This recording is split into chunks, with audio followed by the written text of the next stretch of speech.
Gentry remix. Doggy style. Yeah. To all the ladies in the house. Tell them. Another day in the ghetto. One look outside and I'm already upset, yo. It look about 102. It's a Saturday and Biggie ain't got nothing to do. I'm interrupted by a phone ring.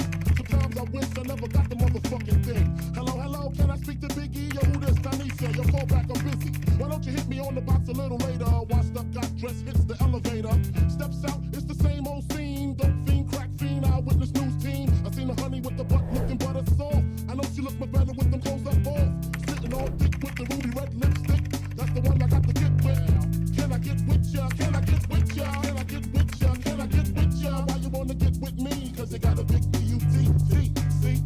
Can I get with ya? Can I get with ya? Can I get with ya? Can I get with ya? Why you wanna get with me? Cause you got a big B-U-T-T. She said if I get with you, I got to get with your whole hood rat crew. What you think I do? Sling skins for a living? My name ain't November. This ain't Thanksgiving. You ain't Michael Bivins. Smack it up, flip it, rub it down. Do me, baby, I ain't down. My name ain't Tupac, I don't get around. You hitting this nigga, how that sound? First of all, you got me mixed up with somebody you done slept with. Hold up, that's my military shit. I got something slicker. Let me just sip up on this liquor. All I wanna do is smoke a little chronic, slam you like comics, and get you hooked on this Biggie Smalls phonics. 102, how to squeeze 22s in them Reebok shoes, huh? Can I get with ya? Can I get with ya? Can I get with ya? Can I get with ya? Cause you gotta make Can I get with ya? Can I get with ya? Can I get with ya? Can I get with ya? Why you wanna get with me? Cause you got a big B-U-T-T. I said, walk me upstairs, cause I forgot my Phillies. She said, I don't care, just don't be acting silly. I knew I had a trap with my hardcore rap, and it wouldn't take a second before I had her on her back, twiddling with the bus strap. Threw on my silk CD, cause I wanna get freaky with you. Lose control on the skins is all I can picture. Now I'm about to hit ya. Can I get with ya? Ow, can I get with ya? Why you wanna get with me? Cause I gotta make me you get hey, can I get with ya? Can I get with ya? Hey, can I get with ya? You big booty, big Shout out that big booty of Pal didn't blow your account yesterday. Kicks. There's definitely some blown accounts there. That man's standing there twerking on you guys. Bro. J Pal throwing down some booty shots there last night. But Chad, good morning. That man's got no scar. Yes, my boy Pal. Shish. Chad, good morning. I hope you guys are doing well. We've got quite a bit to talk about. Thank you for the guys that joined us last night for the live stream on Discord. Actually, you know, it's weird. I did a little dono on Josh's channel last night, and that man is like, Chris Market Bull from South Africa. So we're like, what is that R there? He's like, South African rants. That's South African rants, brother. But Chad, yeah, we've got quite a bit to talk about. I wouldn't say I'm disappointed in Pal's performance last night. I think one of the scenarios we mentioned last night was walking that tightrope. Walking that tightrope, not really giving any forward guidance, and he did give a little bit of forward guidance. What he mentioned was Nick Timmerhouse was second in line, and when Nick asked him about the first rate cut, he didn't ask like when is the first rate cut. Nick is a very, very intelligent human being. The way that he posed it was to almost force J Powell to almost say, listen here, we are going to cut. The first rate cut is going to be in March, because that was what Fed futures were pricing in. And Powell just came out and said, listen here, March cut is not even a discussion we're having at this stage. So immediately after that, that's when the market started selling off, because remember I told you guys a potential repricing. So now you'll see that all of a sudden, yesterday when we went into the presser, this was at 36%. There you can see it. Today it's at 63, so almost basically more than double. So the market is already completely shifting away from no rate cut in March.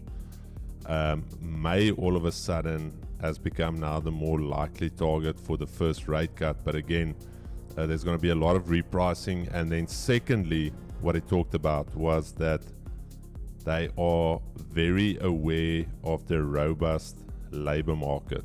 So me and Keegan talked about it this morning. Remember how CPI was a major thing, a major market mover when inflation was when we had the inflation emergency globally. Now all of a sudden the labor market comes back into focus, and you're going to start seeing massive moves again during NFP up until March. So we're going to talk about that. Yeah, Kiggs, I think we can talk about NFP tomorrow. Me and you actually discussed it, the three scenarios, but we will chat about it tomorrow morning. We don't have to get ahead of ourselves, but three very simple for NFP tomorrow. We're going to lay it out for you. You're going to know exactly what you need to do. So, all right. Kiggs, how are you feeling, my brother? Did you take anything last night? No, I didn't. Okay. Yeah, markets were just a bit chalked for me. I didn't trust when things were going up, purely as I said to someone in the New York session yesterday, saying that Powell is always dovish. And I said, bro, I don't know what rock you've been hiding under. That man, I don't think he's been dovish since the day he came out the womb. So when that dollar was going down, there was just something telling me, bro, this can't be. This isn't real. So, yeah. Chad, I don't think you guys took actual note of what Keegan said yesterday, and I think people are too ignorant to realize that. Keegan said yesterday, when somebody said Powell's only dovish, and there's so much truth in what Keegan said. Keegan said, not yet has he mentioned, not once, saying that we are cutting rates at the next meeting. At no stage did he ever, even last night, at no stage did he say we are ready to start cutting in March, we are ready to start cutting in May. No. The only thing that he said was that I feel we've already reached our restrictive upper end of monetary policy, and at no stage did he say we are comfortable to start cutting in March or May. So it's still open. It's still a very open-ended thing. But anyways, Chad, let's get going. I hope everyone is doing well. I'm going to greet everybody after we've done the analysis. So sit tight, sit back, relax, and enjoy the session with us as we take off for the London session. So Chad, very, very easy. I was hoping yesterday at one stage that we were going to close outside of this box, but now already breaking yesterday's high. And very easy now for me today is if we can clear this 200 daily EMA, this one right here. I don't want to sound like a broken record, but just go back, you'll see that this is a key level for the dollar, and if we can close above that today, the dollar is going to 103.70. So on the day, I'm not going to be neutral, I'm going to be bullish, but also myself and Keegan discussed this as well. They're going to start setting up price for Friday because it's still very open-ended now. But we're going to talk about that tomorrow morning. So bullish on the day for me, purely due to the fact we took out yesterday's high. And before I go to the daily, I just want to do this because this is a major level for us. Just want to quickly do this, the 200 daily EMA. We're going to need to monitor that level going into the session. Alright, so Asia highs have been taken. There's that key level, there's that daily range, there's that 200 EMA level, already trading at the daily R1. Asia highs, I wouldn't really call that a full retest, but Asia highs or this level here, that's going to be the key. And the other one is if dollar's just going to start running a wave, we need to monitor the R1. Also looking at the monthly, remember monthly candles closed yesterday, and look at that, we are already breaking last month's high. So very interesting. On a monthly time frame as well, you can clearly see this is a strong area of demand. We can't get through it on the monthly basis, so are we going to come back into this monthly range? But with that being said, 5-minute time frame, very straightforward for me. Either trades above here for continuations, that 200 EMA or this zone here. Wouldn't bet against the dollar with the repricing going on, so just keep that in the back of your minds. We've got the Fed last night, not as clean cut as we would like, but he gave us enough to work with. Keeks, over to you, brother. Let's chat about the dollar. Alrighty. If you can just pull your price tab a little bit to like 2 centimeters to the right. To the right. Yeah. Perfect. Cool.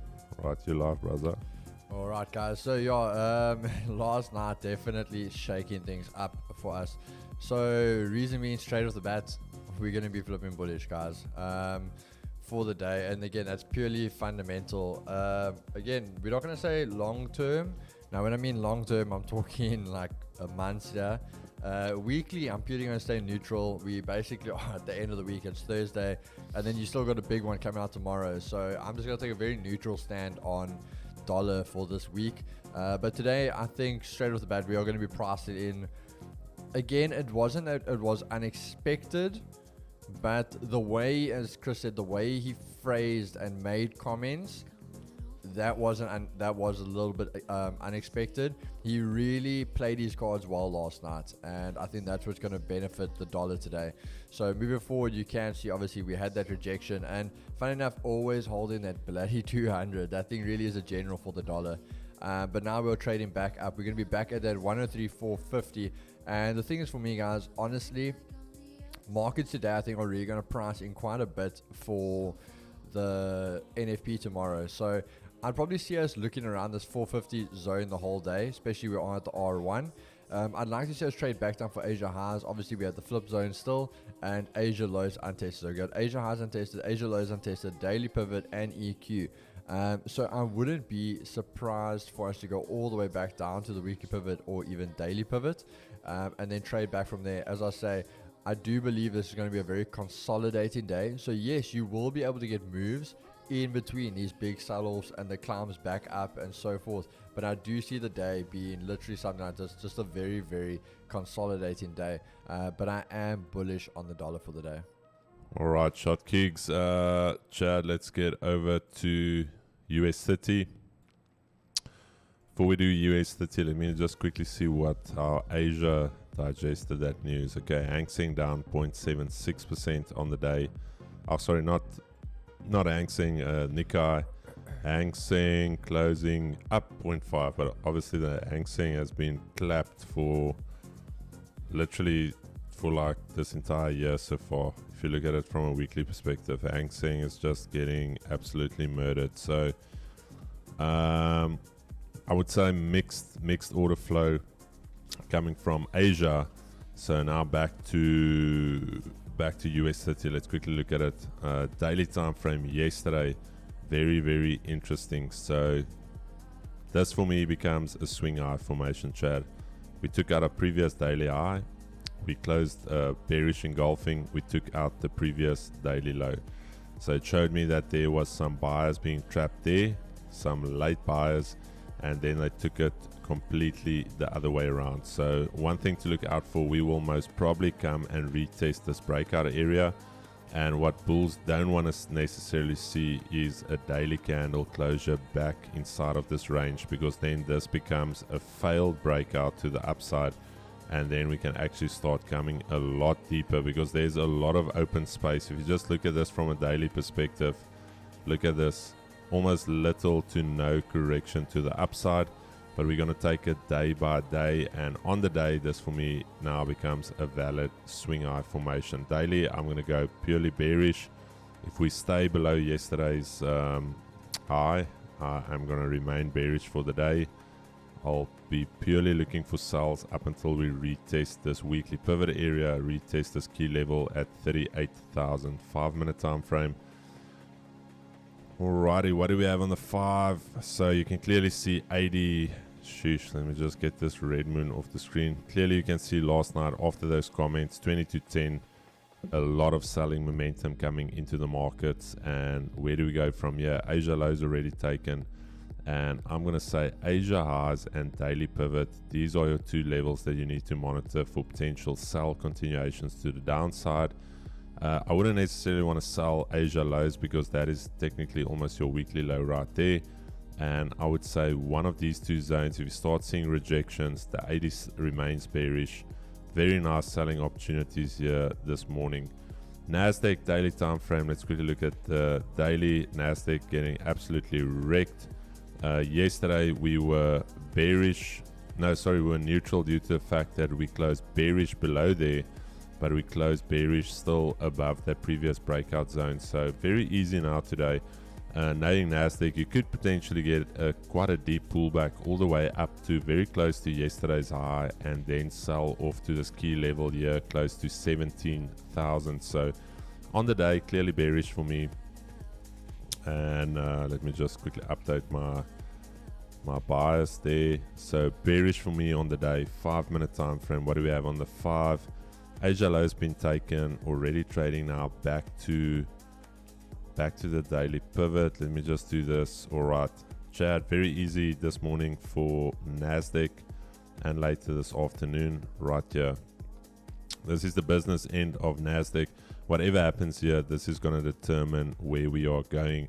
However, AD looking relatively rough, if I have to admit it. Even though we are pointing down on the accumulation distribution, we had quite a bit of buying volume yesterday in the market, trying to stay above that 200, and now we've basically gone into this flat consolidation mode here.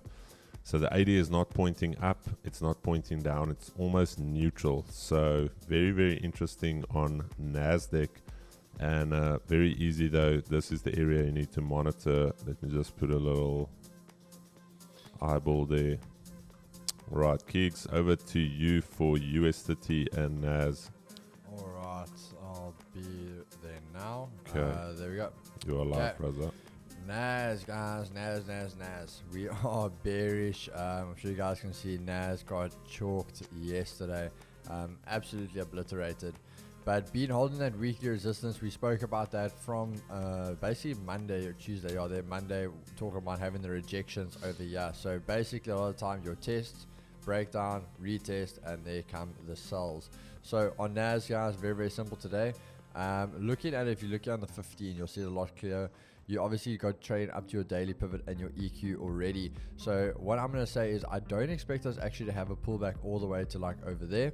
But something I would look at is actually using the weekly support as resistance now. So definitely trading up, holding these Asia highs, go get that EQ and the weekly support and use that as resistance to trade back down. Once we get back into the Asia range, if we can hold the Asia range and reject off the highs, I'll start looking to get my sells to go for those Asia lows and then sweep the lower lows. Once we basically can trade down, once these lows here are taken, we will get that continuation and that flash to the downside. On the 4 hour, you guys can see that very, very clearly where you're going to be targeting that. And this thing can just literally waterfall. For myself personally, I'd probably be looking over here. 1700 flat will probably just be the easiest number, round number for me. So that would be my target if we can start breaking those lows on NAS. US30 on the other hand, we can have a more of a deeper pullback, so this thing can trade up. Asia highs haven't been taken yet. We actually are holding the support, which I'll show you on the higher time frames, but we want to be breaking back above, taking the Asia highs, holding that support to go get our pivot and EQ, and then very similar as NAS, but this time obviously it is the weekly resistance, so we want to be trading back under, then holding that weekly resistance and trading all the way back down. Once we get back into even under the daily pivot, you can look for that entry. Otherwise, once you're back in the Asia range, since we have that tight Asia range, once we tap in and can hold Asia highs, very likely we'll go back for Asia lows and look for that sweep again. On the 4 hour, you guys will see it very, very nicely. This was that breakaway zone initially for US30 that we also watched and took on Monday. There we go. So this was that breakaway we spoke about, and this will just be that same thing trading back. Obviously, we want to see this breaking this breakaway zone, holding that, and obviously straight away next target is the weekly pivot. Beautiful. Thanks, Keegs. Chad, over to you, Jay. We've got 12 minutes left. I think we're doing well. We're going to start running through them now. UJ, a little bit tricky for me. As mentioned, I was technically bullish on the week up until we break the weekly low, which we did. Yesterday, we took out that weekly low, but very interesting now for me is if you look on the daily, and I'm trying to frame a picture here, you can clearly see that the daily order flow is still bearish. You can clearly see we stay stepping down. We're taking out lows. So this can continue for weeks, for days to the downside. However, one thing I do need to note is that this is very overlapping. If you look at the time it took for price to basically do, what is this, 180 pips, it took almost like 2.5 weeks. And then you look at this in 3 days to the upside, it took price literally at almost 360 pips. So the thrust, the moves up and the moves down, this is taking a lot longer in terms of the x-axis time.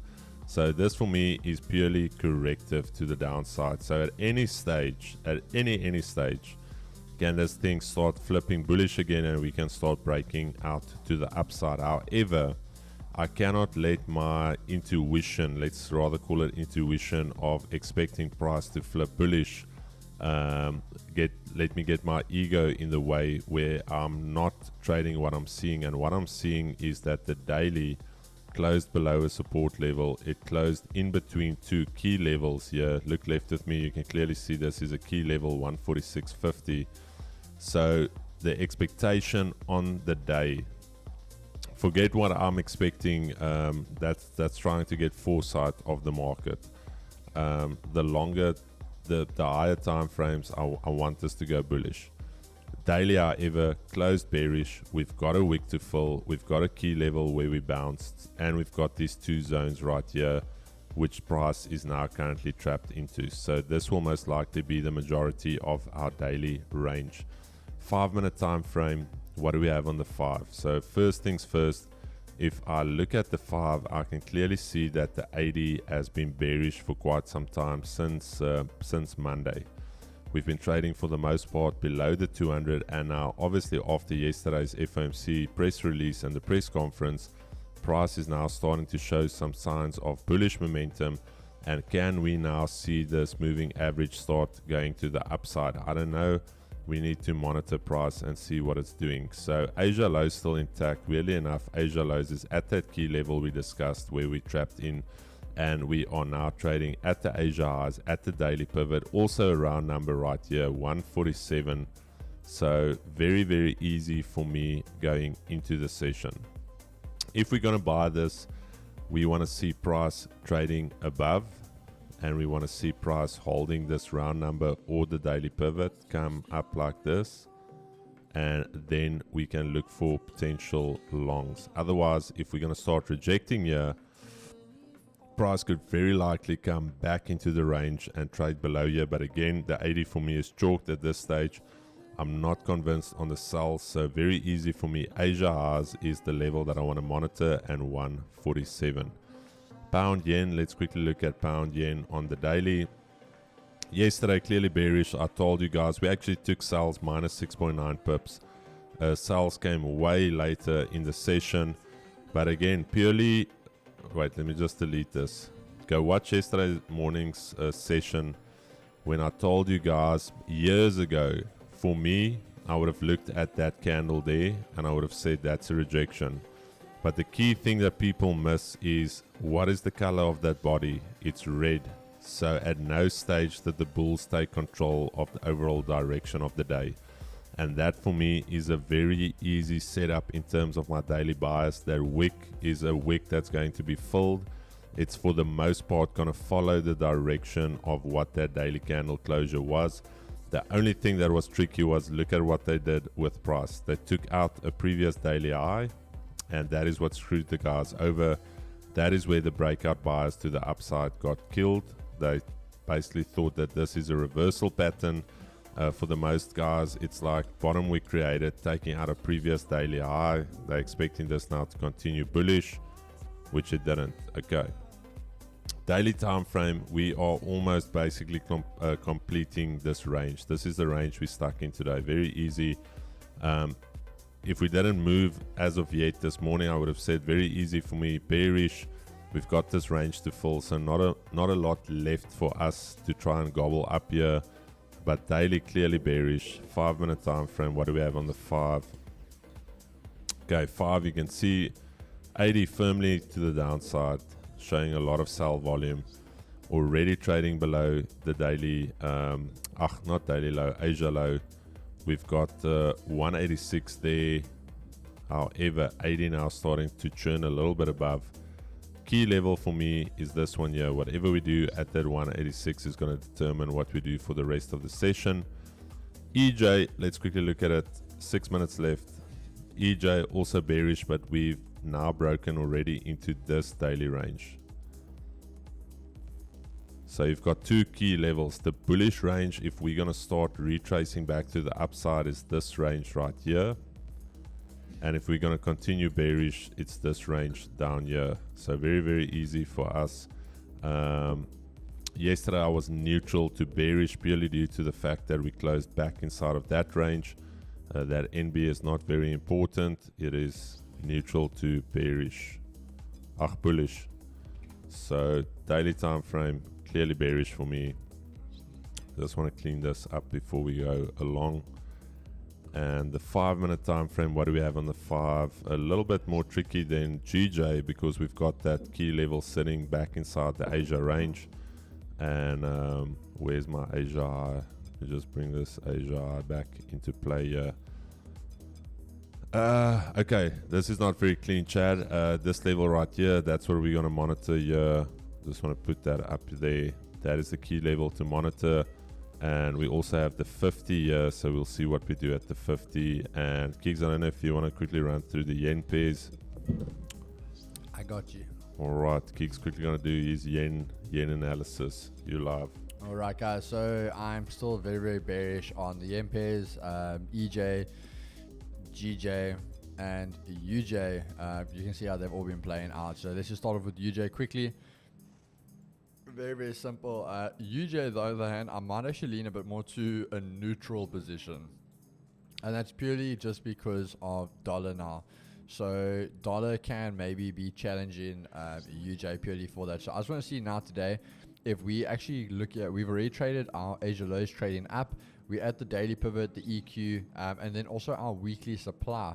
So what I want to see now is if we start trading this, if we can take Asia highs and hold that, not only we hold Asia highs, but we start holding the weekly supply, I'd actually look to go long. I definitely would try the longs purely because of what's going to happen with the dollar today and being happening with the dollar.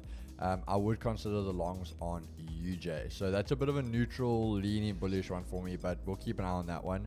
But EJ, we are 100% bearish. Nothing else happening there.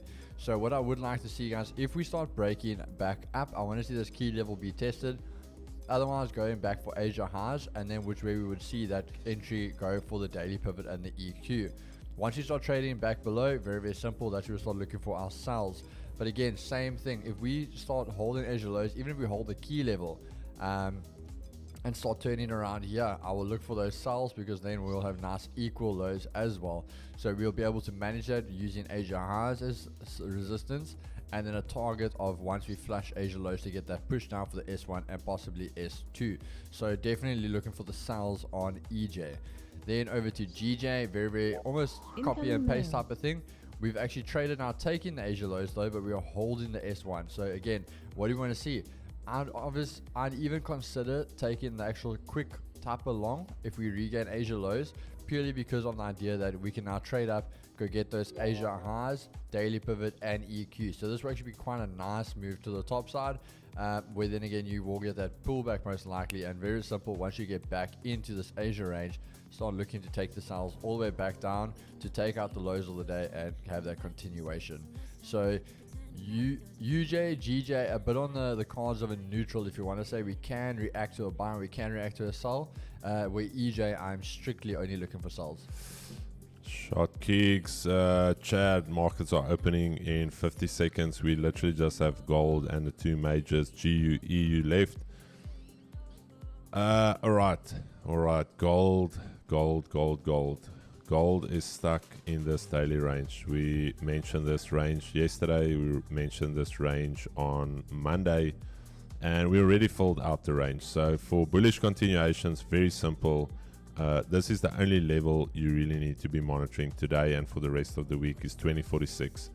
Trade above that, we are going firstly to 2055. Let me actually just put that intermediate key level, and then after that 2077. So very easy for gold.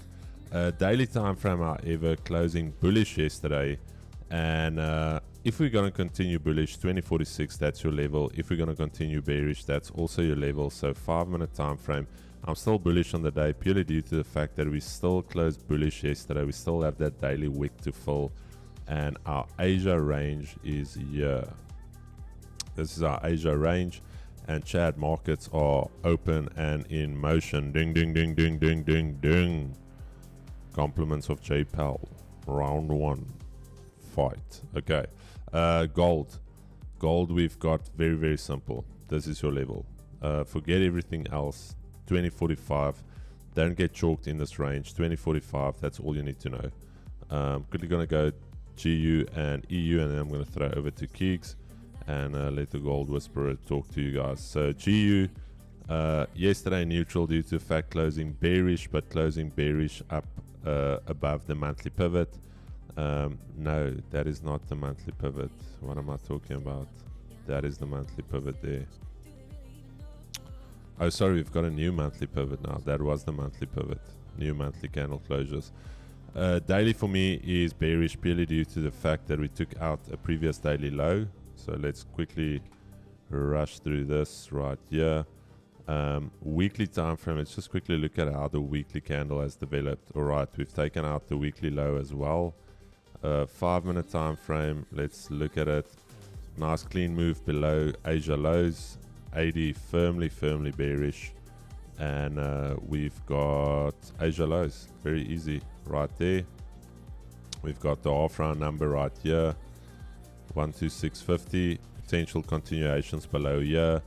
Very nice sells from Asia lows here. So very easy. I'll set those alerts. Bearish on the day. And then EU, let's quickly look at EU on the daily. Daily yesterday neutral, also due to the fact we closed bullish. Took out the previous daily high, rejected that key level beautifully there, and now we are trading back into this range. So very likely 107.46 on deck. Yesterday closing bearish below that level and already taking out that low. And are we going to get the first daily candle closure below this 200 daily EMA? Daily for me is bearish. We've got some levels to work with here. Shish. That dyslexia hitting hard this morning. So very easy for me, this zone right here. That's the key one. I'm going to look for potential shorts in that box, and that is where we want to be executing. 200 daily EMA, Asia lows, round number right here, 10800. So we've got quite a bit that's going to block price from getting through there. And Chad, over to Keeks for gold, and I'm going to start setting some alerts. I think it's going to be a goodie this morning. Keeks, hit them with it. All right, guys, so straight off the bat, we are bearish on gold, and that is short term. We've actually been talking about it, how things were going to happen with FOMC and NFP, that the 1970 isn't off the table. And I know we literally sitting here at 2040, and you guys are probably going like, Keys, what the hell are you on about? Bro, put it this way, if NFP tomorrow, as then we'll talk more and more about this stuff tomorrow, if NFP doesn't give us the cards that are going to do anything to what Powell just said last night and actually surprise the markets, gold's going downhill very fast. You've had this nice trade, you held support, you broke away, you traded all the way up to another key level and quite a crucial key level, and after that you are now rejecting heavily. So if things play out how they're going to, I can tell you now gold is going down, and it's going to be going down for quite a long time. So what we want to be watching out for today, guys, this is 4 hour. You can see obviously we tested at 2050, the closure below. As I always say to you guys, watch these 4 hours. So obviously we first thing of the sign yesterday, we did close over there underneath the key level. All right, that was before FOMC. Then another one, massive pullback before FOMC. And then what happened? We got our news, things tried to go our way, turned around, and again, massive rejection. So now we're just going to start seeing this here. I have already drawn out these lows for us over here, so we'll just extend that a little bit there. That's what we're going to be paying attention on the day, guys. So on the 30-minute, you guys will see that level over there. That's what we are watching out for. It's been tested in resistance. It's been tested a lot of times. You drag this across, you see it would be there. Now we want to see it hold as support, and that is just underneath our Asia lows. So what's happening here for the day? We have now traded basically up, guys. We are not trading all the way back down. We've tested our Asia highs, EQ, pivot, and Asia lows. Now, if today is going to be a rejection day, as I talk about, I'm not interested in Asia highs. Market shouldn't be rejecting all the way back up to here if it is going to be rejecting. Okay, does that make sense?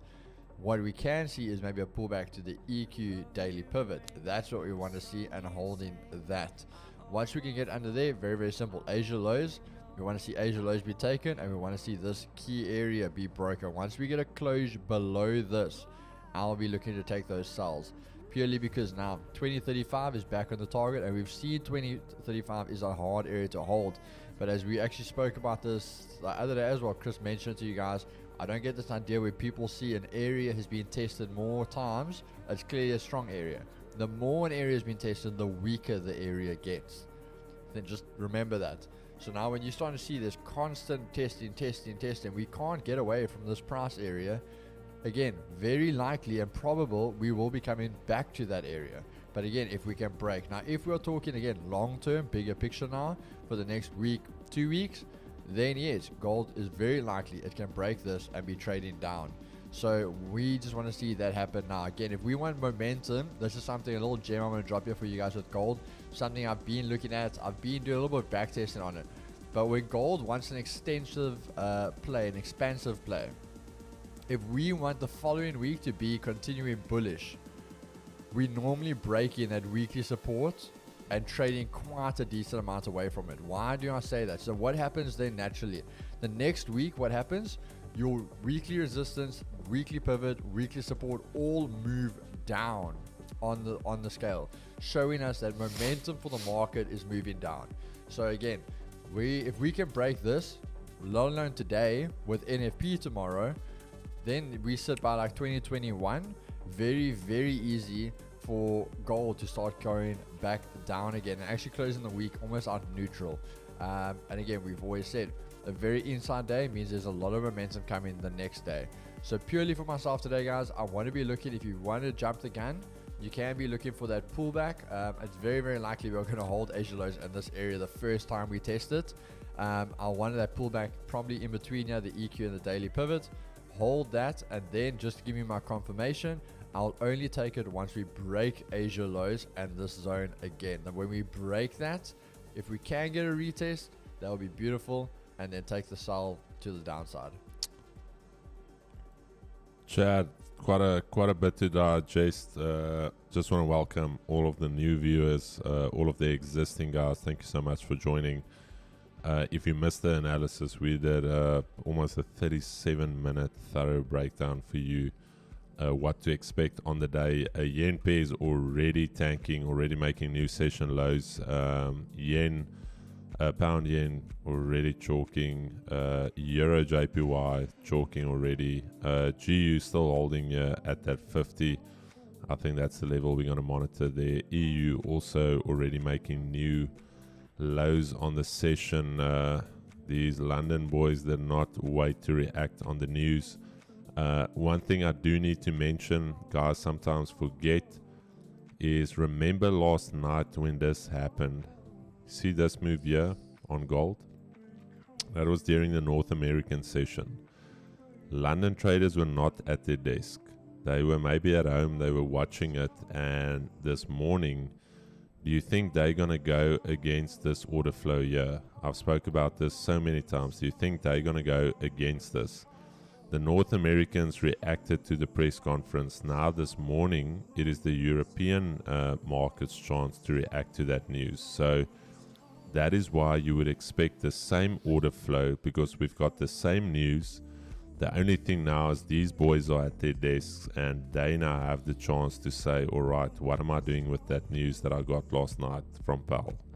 I must say it's a very good one. For those guys that I think traded that very first NFP or CPI we did here in the office, that was a gem I dropped with the guys here. So if you were here for that event where you made money with us, you would remember that. That's quite a crucial thing. I spoke to you guys about news events.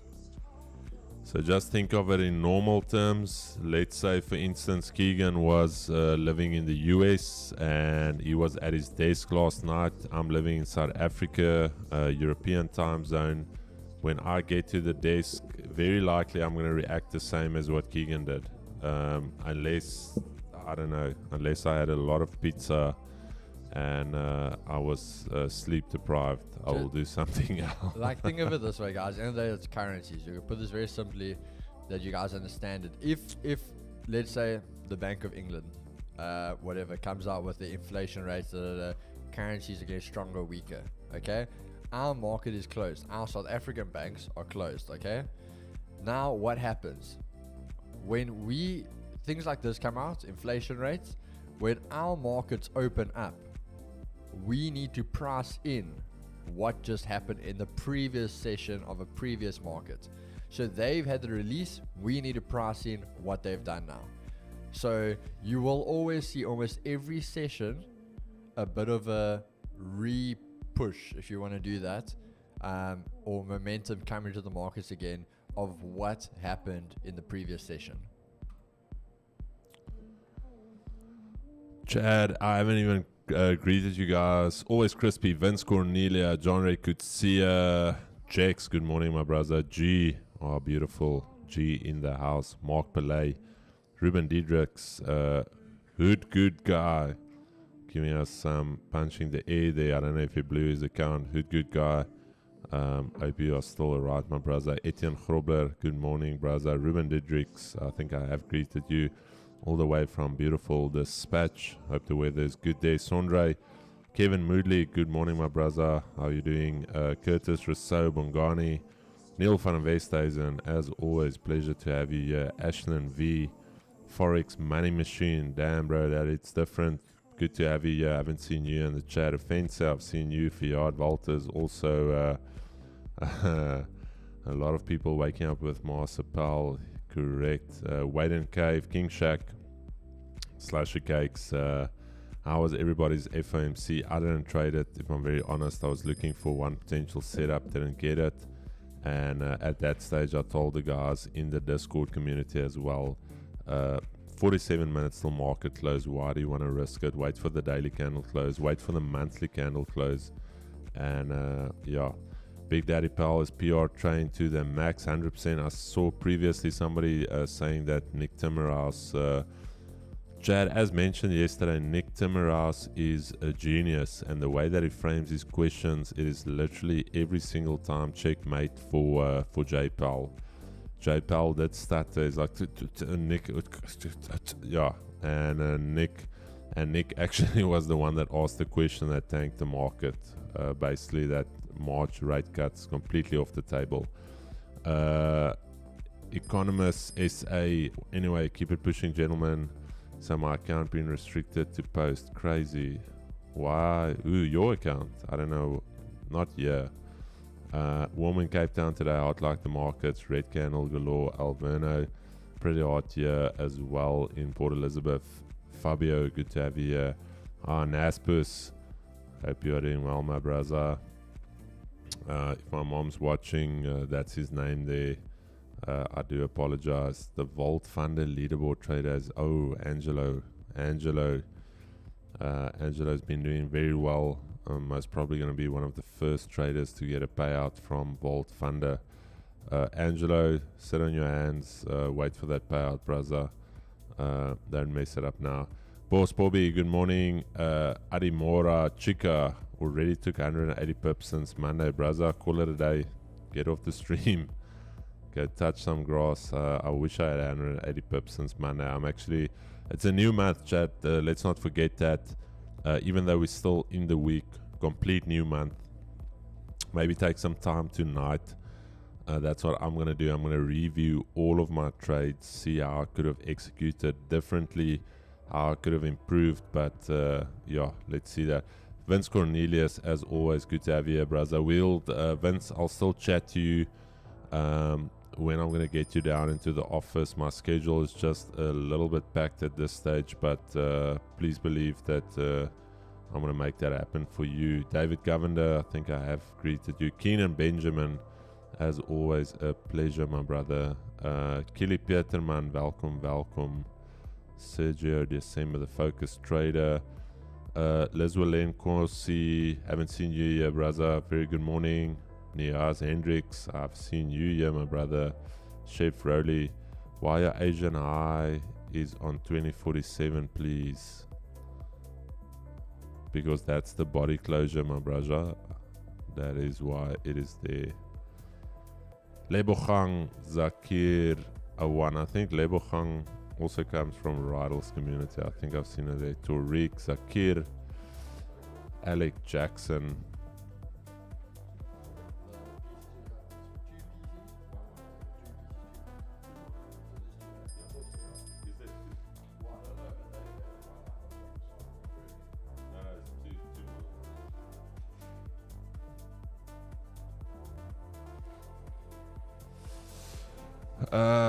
Great Jan for me, 9 wins, 8 losses, 3 break even, 160 FIP.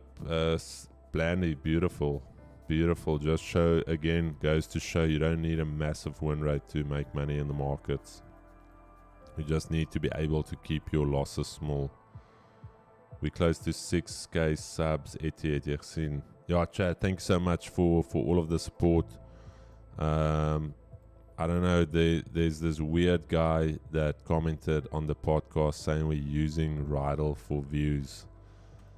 Absolutely flabbergasted that we would try to use Rydal for views. But anyways, you will always get those people in life that fail to see the good and that fail to see the heart behind what we do.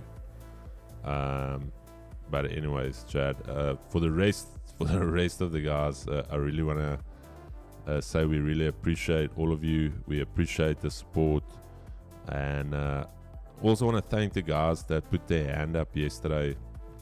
Remember, I said I want to get these infographics out. Literally, I drew them out here, put a lot of effort and thought into it to put it into a nice maybe a A3 or a A1 where you can visually see the setups, and together with the entry criteria, maybe even do some mouse pads where you can literally have a nice big mouse pad with all of the setups in front of you. So Cheslin Abrams, he put up his hand, and somebody else as well. So I'm going to chat to you guys very shortly. Yesterday, just a very, very long day. Sat through that entire press conference, made my notes, went through the charts, and yeah, wanted to be 100% sure I'm prepared for when we come and sit down here with you guys. We enjoyed the interview. I'm so glad, my brother.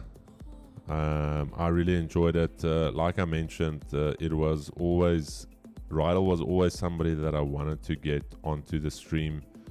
And I actually wanted to get him on last year as well. I've got a lot of respect for what he does, and it's not easy doing what he's doing. And a lot of times, it's easy to sit comfortable, to sit back, to let somebody else do the dirty work. But he's really doing good work and is keeping the industry honest. The FSCA doesn't necessarily intervene in this influencer mentorship, whatever you want to call it. So he's almost doing the work of the FSCA, making sure that guys follow some type of guideline, and at least somebody's policing it. So Boss Bobby, so basically you can't have any well-known and influential guests because it would be for... dude, if it was for the views, I would have stopped already. If it was for the views, I would have been on the beach. Like I've mentioned before, I really enjoy it. I almost feel this is my purpose in life. And I think in general, anybody's purpose is to try and do good for the greater community. So this for me is my way of saying, look, I can show you a way. I can basically give you the information I've got completely free. Maybe it helps you, maybe it doesn't help you. But at no stage am I on here to try and exploit anybody. You guys can go back. Literally, all of the YouTube money we've made, I think it's only like $300. We've given it all away already. It's still stuck in YouTube in the AdSense account. So it technically came out of my pocket, but so most probably when we do our first withdrawal from YouTube, I'm going to give that away as well. So anyways, people miss the picture here. People really miss what what it is we're doing. Rian, I think the mouse pad is going to be dope. I'm just going to get some. I'm going to sit with Cheslin and the other guys, and we'll see how we can put it on a nice mouse pad. The only thing is because obviously your keyboard's going to be on the mouse pad, so we'll just see how we configure it. I've got some very cool ideas. Good morning, Chad. Just Ignore thought I the can pop haters, in here ignore. quickly while Keegan's busy there. Rolio Jack, yes, I would love to. I actually asked Rolio Jack quite some time ago to be a guest on the Zoom. Also, I don't know. He was a little bit. I wouldn't say reluctant to join, but he did say he is interested in joining. So I'll definitely see if we can get Rolio on. Guys like yourself and Rydell should be appreciated, especially with all the scamming. Dude, exactly. It's like almost you get hate for doing good, but I think we should also start running signal services and post only content of cars and content of my house and not give you guys value. And then trade on my own and then show you just afterwards, oh, look here, I did this. Buy my course for 10,000. Then you get respect. I don't know. You've been doing a lot of great work, Chris. It's just going to take the world time to catch up. Really appreciate it, Akko. Appreciate it, my brother. That beautiful face just made the London session. Hey, my boy Jeva. What are you guys looking at, Chris? No, it's pretty chalked for me. Everything moved already. I'm gonna need to wait for some retests. The dollar again is in this little tight range, either waiting for a breakout above the session highs, weekly highs, or for some type of pullback back to this key level. UJ also bearish on the day. However, after the 15-minute shuffle, we are now basically in the middle of the Asia range. GJ, I was hoping to get some sells here. 186 Asia lows, already back at this next key level. EJ similar, wanted either here or Asia lows. So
Jeff, what are you looking at, my brother? I am looking at potential longs on EU. Let me quickly. Okay. Go in there and let me know when you're in. I'm looking at GU and EU. Okay, I'm on my screen. Please don't tell me you're looking long. I am looking long. No, Chad. Okay, show me what you're looking at. Okay, so I want Just move your price tab to the right. My OCD will kill me. A little bit to your left, a little bit perfect. Keep it Okay. there. So Okay. we tapped into this demand zone over here, and then we have the we got the 1 minute. You guys will be able to see it. So we had a pump into the demand zone, left the wick, pump through that, price left the wick again, pump through it again. So basically, I want to see one more pump, meaning 3 psychological pumps to the low, because that will induce people short. When did you when did you start using the word pump? Is that a Oh no, I've been using it. Really? Yeah, pump and dump. have you heard Jeff saying pump? This man is not talking about lows getting pumped. I like it, Jeff. Pump and dump. So then, yes. So what I want to see basically is a pattern, something like this, with price coming down, meaning forming lower lows. So once we sweep this low and form a higher high, this move up must be must form a displacement. But I would like that high to actually break above this level over here. And So then, pump those eyes. pump the highs and then dump lower. Okay. And then there must be some sort of fair value gap or demand zone that lines up with my OTE around this level. And then I will look to go long. And then on EU, Oh, so you first want... Sorry, Jeff. yes? You first want those lows to be taken, and then that change of character, and then only come into say fair value. Okay. Yeah, so there's a lot of things that must be met. It's like Do you think that little low that's taken out is enough of a liquidity grab? So let's say we just trade higher now. Will you still look for those longs? no.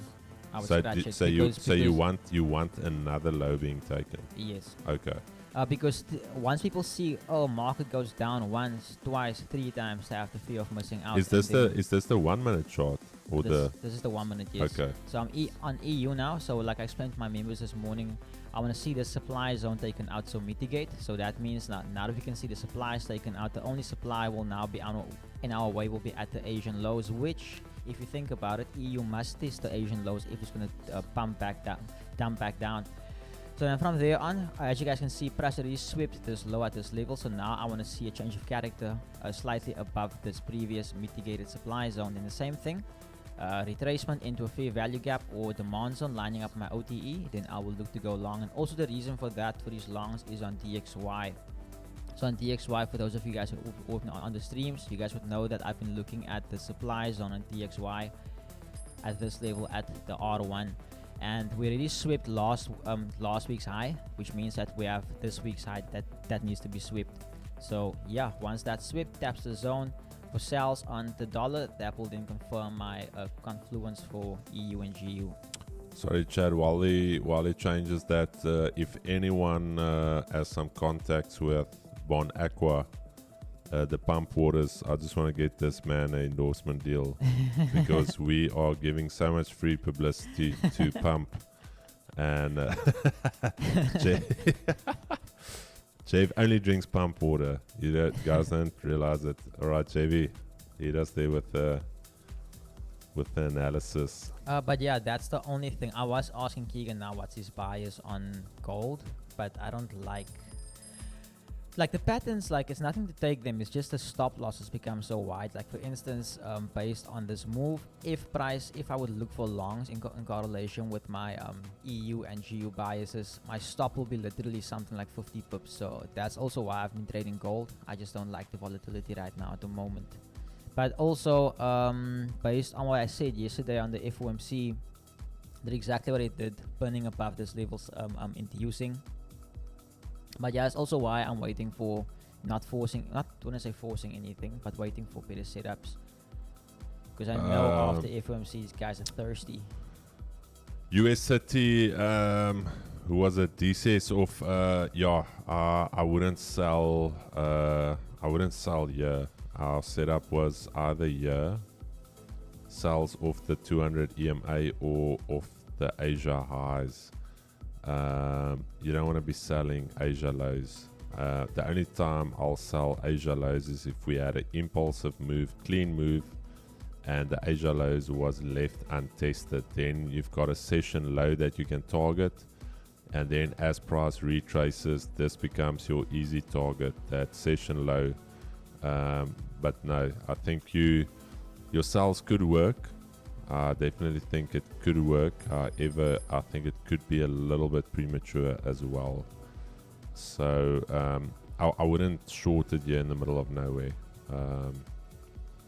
If I'm very, very honest with you.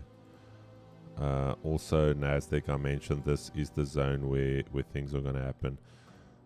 Chad, I'm looking at GU, and EU already making a new low on the session, rejecting that daily S1 and already going for that key level. So already chalked 5 pips. Yeah, flipped markets already made their move. GU, EU obviously weaker. I looked at EJ this morning. I just want to show you guys on the daily. You can clearly see the daily rejecting that level. This is Euro GBP, so already taking out yesterday's low. So in terms of looking for sells on GU and EU is definitely the weaker one.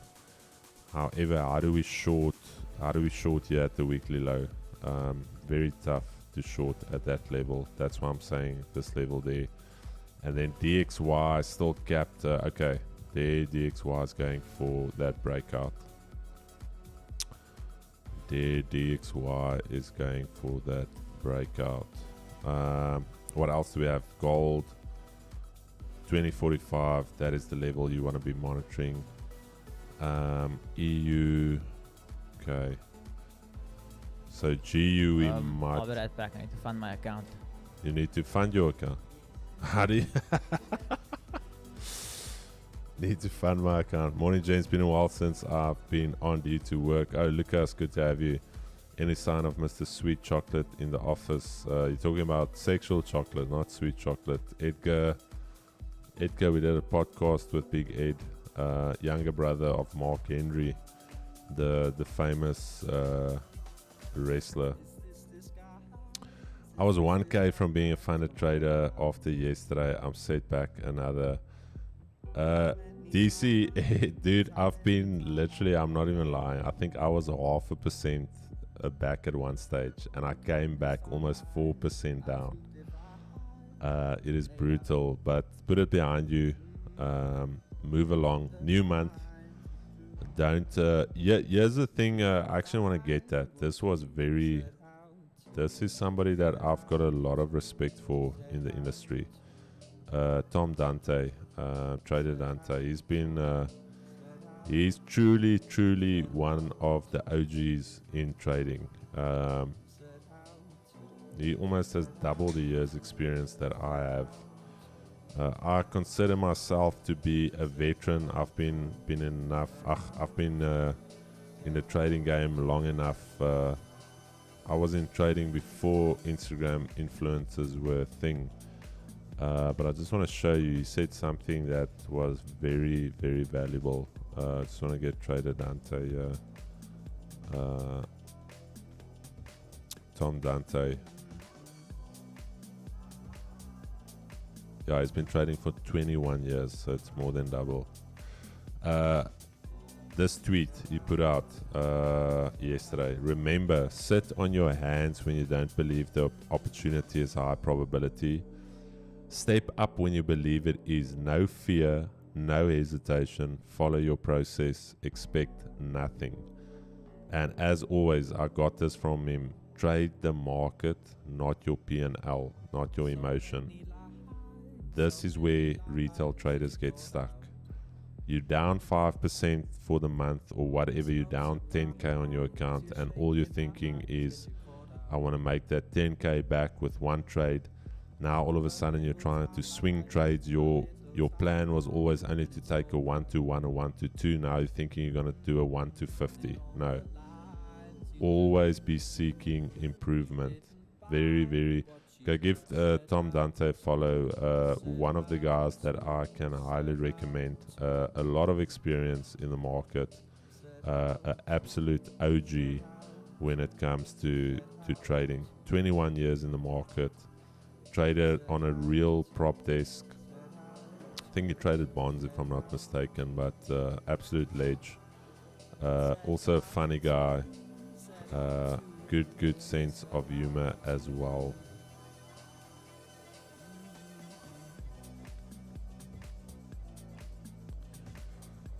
You guys should add another seat for the session for Jev. No, we can't have Jev on twice. We'll burn that man out. And plus in the mornings I have other commitments, my own members, people who come to the office, I have to assist them, the free classes as well, so there's also other things I do in the morning. And plus, like, guys, I don't know how Keegan sits for 2 sessions. Yeah, no, it's I took a buy of the 618 with 30 pips stop loss. Let me just see. On the daily or the 4-hour time frame, brother. Took a buy on the 618. Did it take a buy? Yeah. No, it can't be. Just let me know what time frame you pulled your fib on, brother. Please don't tell me the 1 minute. Please don't tell me you.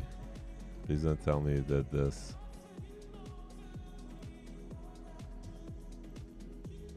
Please don't tell me you did that. He says it sounds like you overtraded risk money. I hope it turns around for you. Best of luck. I was up 2% funded, didn't withdraw an account.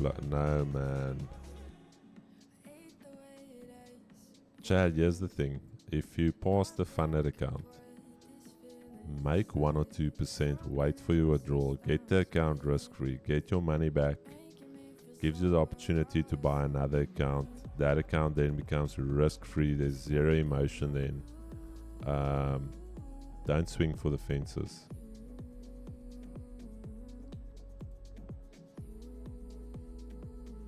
Tom is a goat. Bro, I love him. Tom Dante is an absolute legend, and he's got a hell of a sense of humor. Like, if you guys think my shit talking is bad, Tom Dante will give me a run for my money, like you wouldn't believe. Javen, we're buying CAD JPY today. I don't think so. But let me have a look and tell me what I think. But I know that bro, check the 15-minute time frame. Okay, let's quickly check. So you said you bought on the 15. But from where did you pull your fib though? That's what I'm trying to understand, because just to answer that question on that CAD yen, be careful to chase double bottoms, because you might become liquidity. Because if you think about it, CAD yen has form change of character, and when it price at a retracement, it didn't take out that high, so price is technically bearish.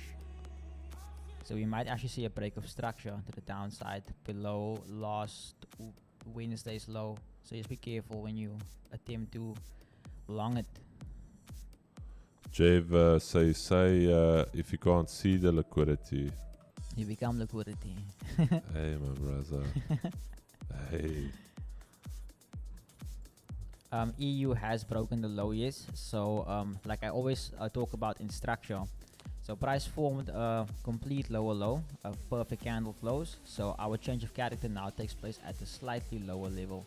But now we have to see that the change of character actually be a displacement from that low. So price must move quite quickly and leave us with a fair value gap as well. What do you guys know about that SMC life? What do you know about that SMC life? I just hear things getting pumped when you're an SMC trader. And I hope it's the P&L getting pumped up.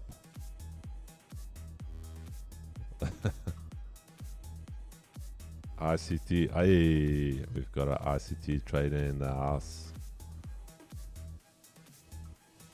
ICT traders still believing that 70% of the time the high of the week is created during a Tuesday. Yeah.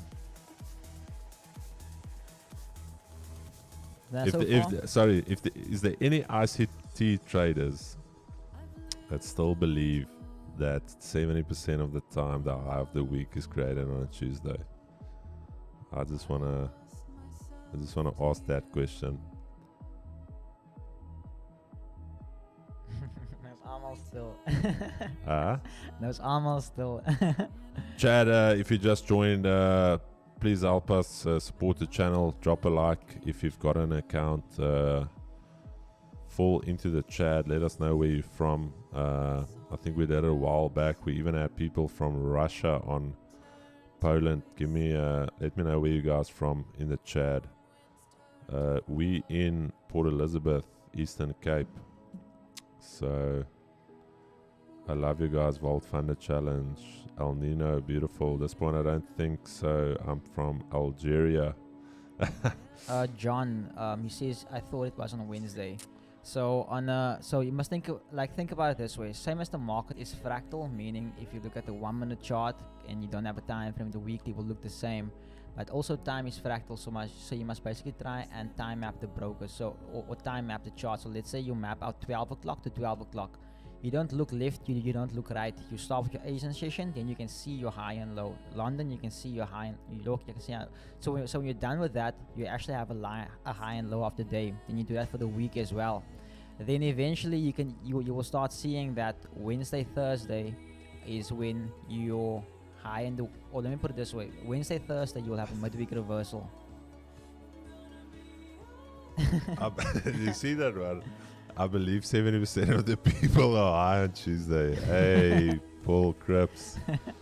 First time seeing you in the chat. That's a good one. Beautiful. What I'd say, Lucas. Lucas will have Chris tell me to leave the stream. Nah, man, stop that conspiracy theory stuff. We're not propagandists. Not gonna spread propaganda here. Yeah, here's the thing with the conspiracy theory. If you can back it up with data, back it up with tests, otherwise the theory is just a theory. Like ICT is saying that Tuesday, in all his teachings, Tuesday creates the high or the low of the week. And then my boy, nephew Sam, just came out and absolutely rinsed him with the data, clearly showing, let me just pull this away, clearly showing here that literally 30% of the time Monday creates the high and 26% of the time Friday creates the high or the low. Tuesday literally only has got a 15% probability of creating the high of the week. So literally just busted his nut with that. And so yeah, I don't know what to tell you, but so one of ICT's theories is flawed. I don't know if ICT even took the time to go and do the data on it, but again, I think the people lie. I think the problem with ICT and same with Steve Morrow is they bring such a different concept to the table, and because per se they're the first ones teaching it, they can actually, suck some facts out of their thumb, and their followers will believe it because they're so highly invested into the leader. Don't you agree? It's a cult almost. Yeah. This is why I don't identify as an ICT trader. I'm not part of that cult. I identify as a pump trader. I'm just here for the pump, boys. To pump my P&L. Chris, gaan jullie zelf de funding company kijken van 500k? Ruben, it's always good to diversify. I believe when it comes to prop firms, always good to diversify. Never a bad thing to diversify. Monday or Friday usually puts high or low of the week. You can't follow everything ICT says. Some gems, yes, but lots of cuck. No, dude, here's my thing. Even this Asia range, this is a concept from ICT. So remember I told you guys there's literally not one strategy that I'm the type of guy, before I'm gonna say anything about anybody or about your strategy or about, let's say for instance, Jeff comes and he says, Chris, I've got this technique and this and that. I cannot say, Jeff, you're talking shit if I haven't tested it.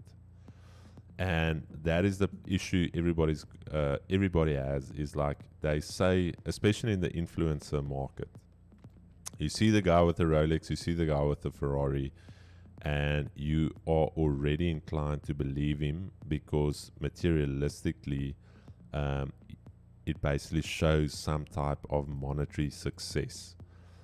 But none of you go and say, even me, whatever I say here, whatever's in the Discord, please go and test it for yourself. I don't want to put a veil over your eyes, but we've shown it to work. People on their own trading it, showing it to work. So everything should be tested, and before you can cast an opinion, do your homework. And that was one of the reasons before ICT blew up really. I said, okay, listen here, I cannot be that guy that just says, oh, this guy's talking shit, this and that. Literally sat through all of his videos, and trauma. If you've watched some of his videos, like an hour video he could have done in 8 minutes. But anyways, so that's actually also why I'm also gonna do something very I wouldn't say risky, but like I would say it's ballsy. With the podcast with Rydell, he spoke about delivery, and Chris also said the same thing to me. Like sometimes, like you share a lot of information. So I literally asked Rydell, can I give him my course and tell me what he thinks, where I can improve and so forth. So like basically he will review it for me, and this goes back to like what Chris, because it made me realize also like sometimes praat jy baie en jy sê nie wat jy moet by die punt moet uitkom nie, as ek hom so stel. Yeah, here's the thing though, people have a very short attention span, even and I'm even talking about people in academia. When I sat through my MBA classes, my engineering classes, most of the professors and the mentors knew, like even if you're in an academic environment where you're there to study, you actually pay to be there. 45 minutes max, 45 minutes, longer than 45 minutes, and you're not retaining that information. So 45 minutes, and we would take a break, we would stand up, we would go drink some water, and we would come back. And especially in a learning environment, why do you want to take something that could take you 5 minutes to condense and put it into an hour video? It's, I don't know, it kills my brain. Chris got a withdrawal on the 1 million. No, I got refunded. Focus Trader. Compliance. It is a conflict of interest. Trading with Vault Funder.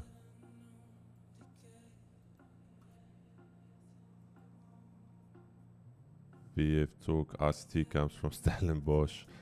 Dude, what is that Stellenbosch thing? Yo, I actually still wanted to check because Bauer Bosch. Yo, the oaks are naughty. Let me just show you. I was like, yo, what the heck is happening? I don't really follow South African news. I actually should, but I just want to show you guys this. Yo, that Bauer Bosch is naughty, my guy. Sheesh, Bauer. Look at this, Chad. Yo, I don't know how I didn't get cancelled for this. Yes, dude. Chad, give me 1 sec. Check this. Just want to show this to you guys. Bauer Bosch yesterday on Instagram. Wait. What? You got into Stellies? Oh, yes! I'm so proud of you. Thanks, Papa. You're going to Wilgenhof. What? Huh? Here's some scissors and a pillowcase. Oh, you're gonna love it there. Huh?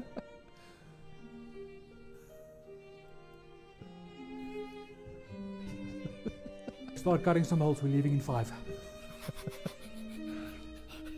And I didn't understand the joke, and I was like, "What? What is this?" Boykie, my boy. Yeah, Papa. Guess what? You got into Stellies. Yes. Yes, bro. And then I checked it, some racial thing and some Ku Klux Klan vibes. I don't know. Have you read about it? You usually know about these. These things. Yes, I did see it. What actually happened? Like, I was too tired after making my notes. So I don't know the full story. But you guys can check out Double OD's. But it changed his name.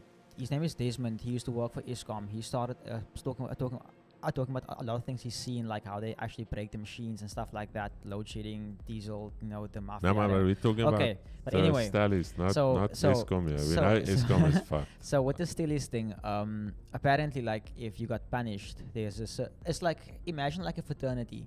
So these fraternities, like, it's like secret society vibes basically. So they would, like, I wouldn't say torture these certain kids, but like they would get punished in such a sense, but it's also kind of racially based, I would say. I haven't looked deep into it because I just know that in Stellenbosch there is a lot of weird things going on. There's a book written about it. It's the Stellenbosch Mafia. You guys can go check it out. But yeah, I would say check out Double OD's. He has the full story on it. Yeah, Stibru. Yeah, the racial thing in SA. Let's not go there, but yeah, that is. I think you'll most probably see now, getting close to elections. So what? Yes, I don't know. I don't even know these days what. Like, there's not really free speech anymore on social media, so you need to be very careful what you say, how you say it, before you get shadow banned. But let's just call it the Red Berets. So the technique he uses is called the neo-Nazi method. It is something that Hitler, it's just brilliant. I don't know if, can you say Hitler on YouTube? But anyways, Hitler, Hitler used it. It's basically you create a common enemy, and once you've created that common enemy, you start to rile up the masses against that enemy now. And then what you do is you provide the solution, saying like, look, we're gonna run them into the sea, we're gonna kill them, this, that. And that's similar to what happened with the Holocaust. The Jews were this common enemy. What did Hitler call that perfect race? Blonde hair, blue eyes. There's a name for it. It's not supremacy. No. He had a name for it. It's like an ideology almost.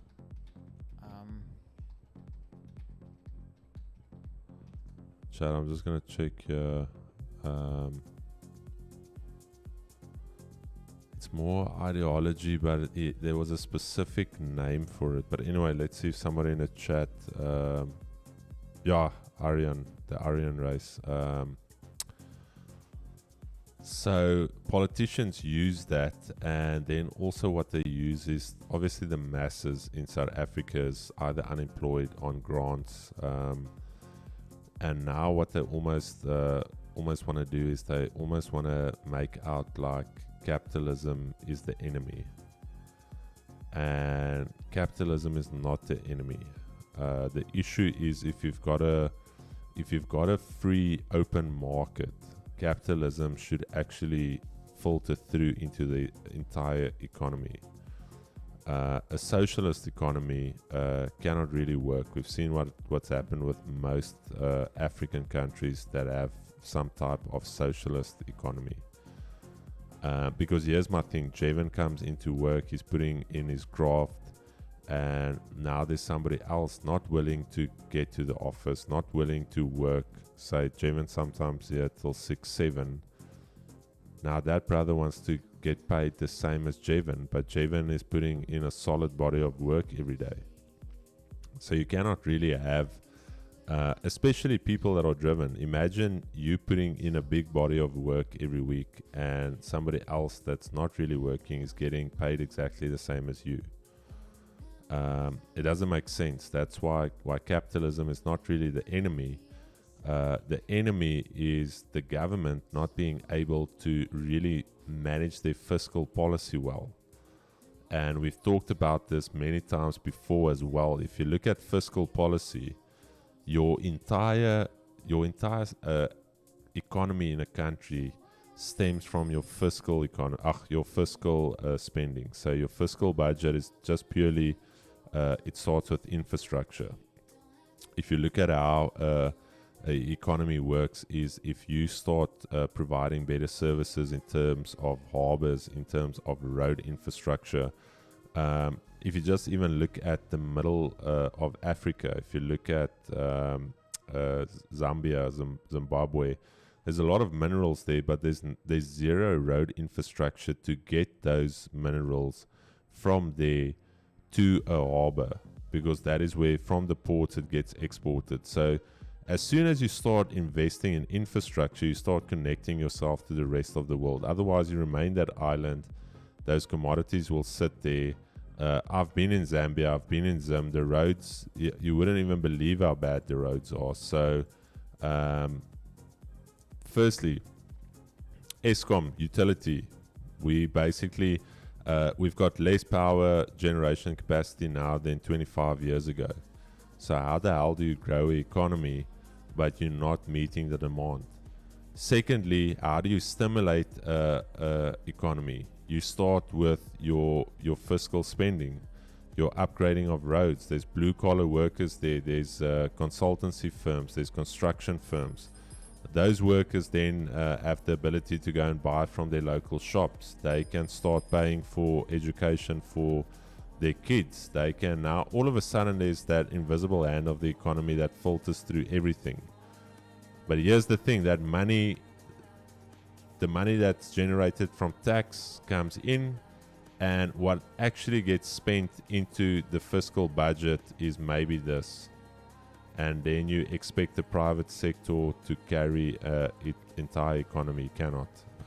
It's built on sand. So I have a question on that, Chris. Yes. And this is not like a conspiracy question. Yeah. So for instance, like when an economy like, say now for instance, like South Africa, let's make an example, like back in the apartheid years, our currency was strong and so forth. That means that our country had more money, right? No. So how is that valued at?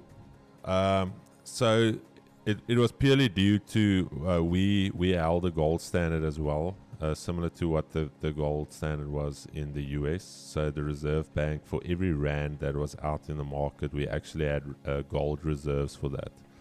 So before you mint a 1 rand, you actually had 1 rand's worth of gold to back it up. So if you think about the US economy, for instance, I think they only have 20% gold reserves for the currency. So technically 80% of the currency that's in circulation it's not worth anything, technically. Yeah. Because it's not backed by anything. That is why you've got hyperinflation. That's why you've got all of these debt issues. And then we also moved away from that. And there was obviously sanctions against South Africa. So it's not really that the apartheid government did a better job. I'm not saying that. But my point is like with money itself. Wacht, wat heb ik nou gezegd? What did I say now? No. The value of your money is based on the value of your currency is based on your economy. So your economic drivers, unemployment, your GDP. What is your production output? It's your net balance of exports, imports, exports. It's how well your country is doing. And then secondly, it is like how stable is your country? Because nobody wants to invest in an unstable company. If the CEO is changing every 3 months, people, there's a high turnover of the workforce. Like, why would you invest into that company? You hear what I'm saying? Okay. What I'm trying to say is, like, for instance, it's like energy. Energy can't be created nor destroyed. So, like, for instance, where does that value then go to? What value? This is so difficult to explain. Like I can't find my words for it. No, take your time. There's no rush. If for instance, let's say an economy does bad, right? Because they do. Yeah, sorry, because I know exactly what you're going to say. I almost want to say it's purely based off the perception.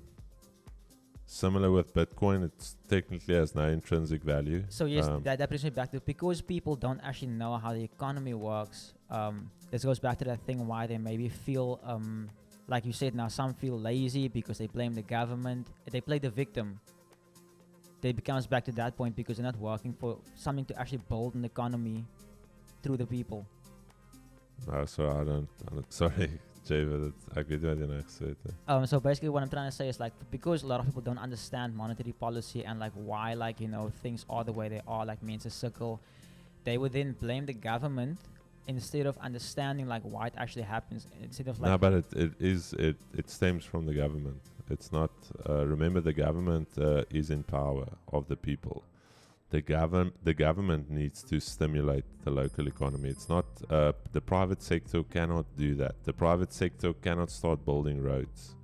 The private sector cannot just start building harbors. They cannot just start building airports. They can't start building public infrastructure.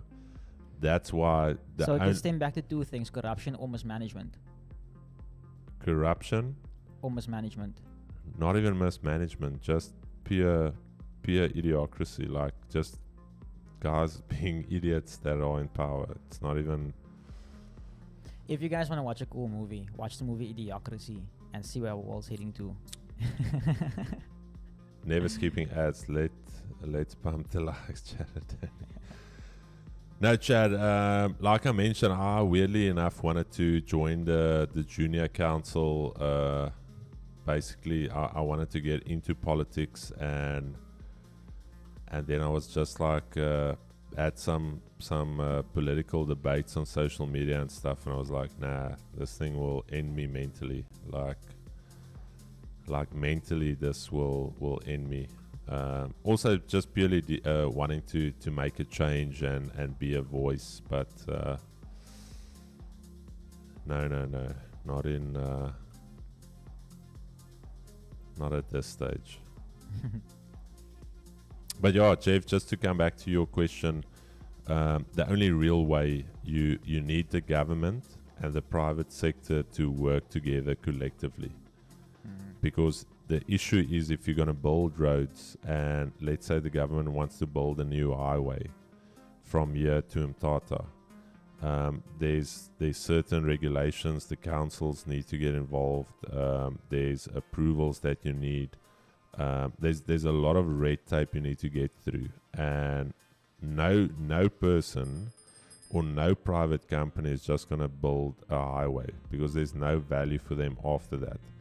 The value comes from more traffic going that way. It's easier to transport goods, say, from Mthatha.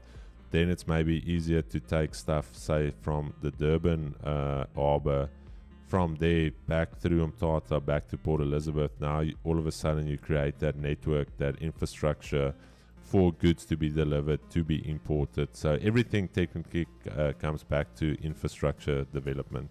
Yeah, I think we also discussed this when I first asked you, like, how do we, or I think you asked me something about how to actually run a country. You said infrastructure creates jobs, those jobs. Yeah, okay, it makes a lot of sense. Everything has to come together. Yeah, it's a collective effort. Keeks is just setting up the new desktops, Chad. So from tomorrow. When the desktops arrived, we were like 3 kids on Christmas. We were like, PCs a year. Yeah, so from tomorrow because this PC has been sweating, my dude. I actually want to show you guys. Yeah, this PC has. Let's quickly go to sister. Now I want to go to the task manager. Let's do this. I just want to show you guys quickly. Yeah, check this thing CPU. Almost 100. The memory running at 85%. This thing is is doing work, my brother. This thing is committed to the cause. How this PC hasn't blown up yet, I don't know. No, honestly, because I know that's why I got myself a desktop, because my laptop is so slow that I can't even run Chrome on it. Really? Yeah, you see, if I want to analyze on trading view there, I have to draw a trend line, walk away, come back, my line's drawn. Like, and You know what? I laughed. My mom. I came to. So my mom is very. I wouldn't really say stingy, but she wouldn't, like, if a laptop's still working, like, you can put it on, you can still use. She'll use it, bro. She had a laptop for almost 12 years, and I got to a workplace at a business, and she asked me to help her with the laptop, bro. When she opened up that laptop, there's some of the keys missing. That thing has been used. I still laughed. I told her I'm gonna phone HP. It's an HP laptop, and show them like a laptop can still work like 12. I almost want to say that laptop was 15 years old, and I used it, and the thing was hanging and it's lagging, and I told my mom, and I said, listen, yeah, you can't work like that. This is so inefficient. I'm gonna buy you a laptop. And she's like, no, this thing is working. I'm like, mom. And then I got her a new laptop. Bro, was she not pissed at me? Because now I think she was still on Vista. I think it was still Windows Vista, if I'm not mistaken. Yeah. And then she's like, I don't know how to use this thing, and you should have just given me my old laptop. And I'm like, stay calm, I'm gonna show you how to use it. But bro, a 15-year-old laptop, that thing did work. I think if that laptop had a voice, that thing could tell you some stories, my dude.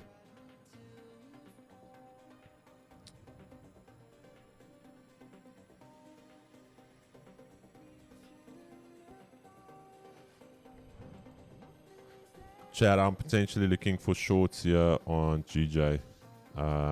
Just want to see how this 5 closes in 2.5 minutes. I'll be right back. Just to call Michaela quickly.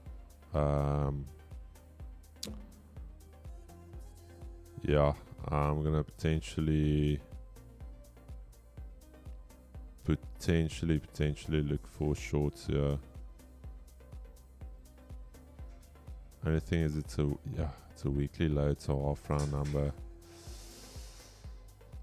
Sheesh. Oh yeah, that's that weekly breakout level. Yeah.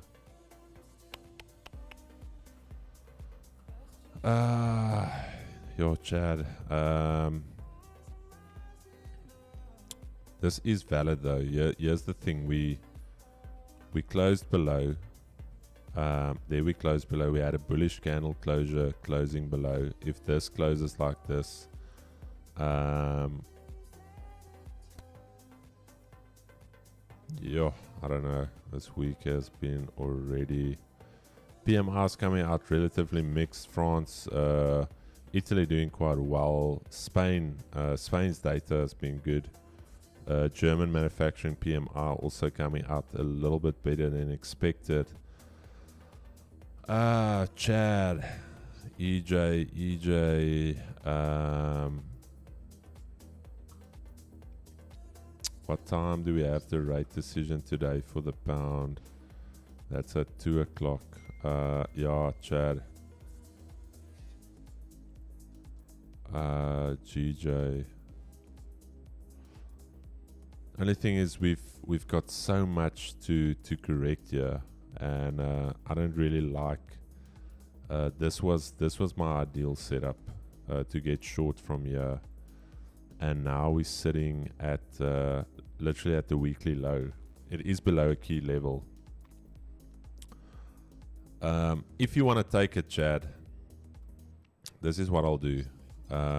I'm maybe going to do it as well. The only issue is I'm not going to be able to do it fast enough on three pieces. But if this next candle opens up, let's say we close here, so I'm going to quickly give it to you. If the next candle opens up and it pushes up and creates a top wick, what you then can do is you can put a sell stop just below the wick of this current candle, and you can literally have your stop just above this 5-minute candle. And as soon as it breaks there, you need to see volume coming straight into the market. It shouldn't even hover around here. Yeah, here's the thing. I don't want to force. Okay, let's see it. So if it pushes up, creates some type of a top wick, I would say at least here you want to see a decent top wick, and it then breaks the lows. You can do something like this.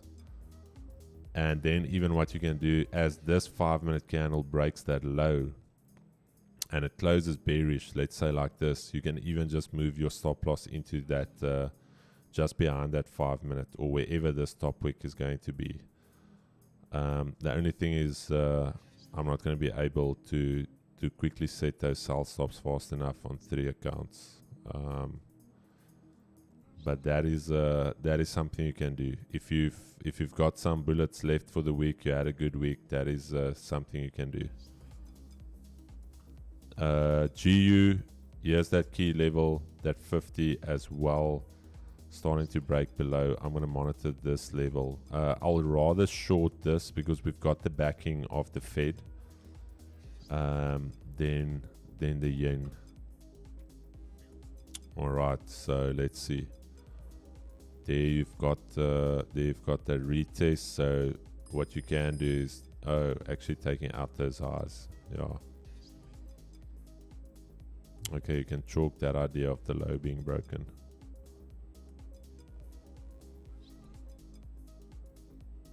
Benjamin, I've got various account sizes, but it's anywhere between 5 to 10 lots per trade.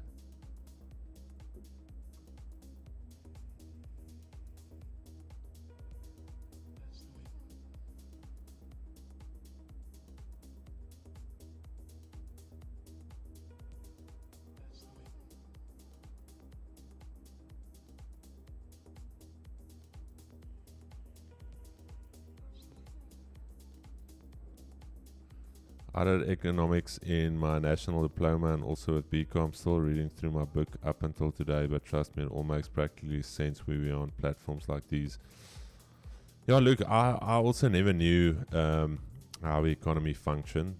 I also started off with very little economic and fundamental knowledge, and all I really did was I studied, I listened to people that actually knew what they were talking about, listened to economists, listened to economic journalists, because all of these people are well versed when it comes to the economy. So again, I'm not an economist. I don't think economists have an easy job because it's such a big ship, and even the slightest little change takes sometimes maybe years, maybe even decades to see the effect thereof. And by the time you see it, you've gone down the wrong course. It's maybe even too late to start to redirect, or you can start the correction process, but again, the fruits thereof may be only seen in 10, 20 years. So economists don't really have an easy job. It's easy to use economic lingo and sound smart when you're between people, and I think this, and you give your opinion, this and that. But ultimately, at the end of the day, what's happening and what you're seeing, you need to either act on it, and do you have the ability to act on those correlations, those patterns that you see in an economy. I got my degree in macroeconomics. Sheesh, well done, man.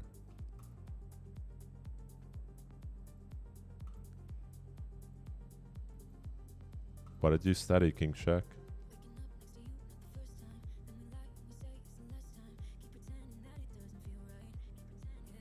Chris, do you have a trading class? Yes, I do. Every morning on YouTube. You sitting in the class right now.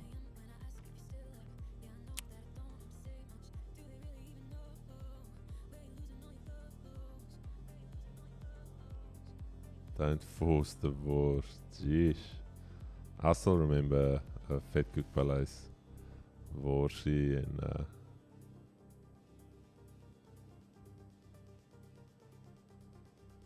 when I streamed on Twitch, my laptop would be at 90 plus every time. Yeah, so what we want to do is we want to start a multi-stream. So we're gonna start streaming so Streamlabs Ultra. And where can we stream to? We can stream to,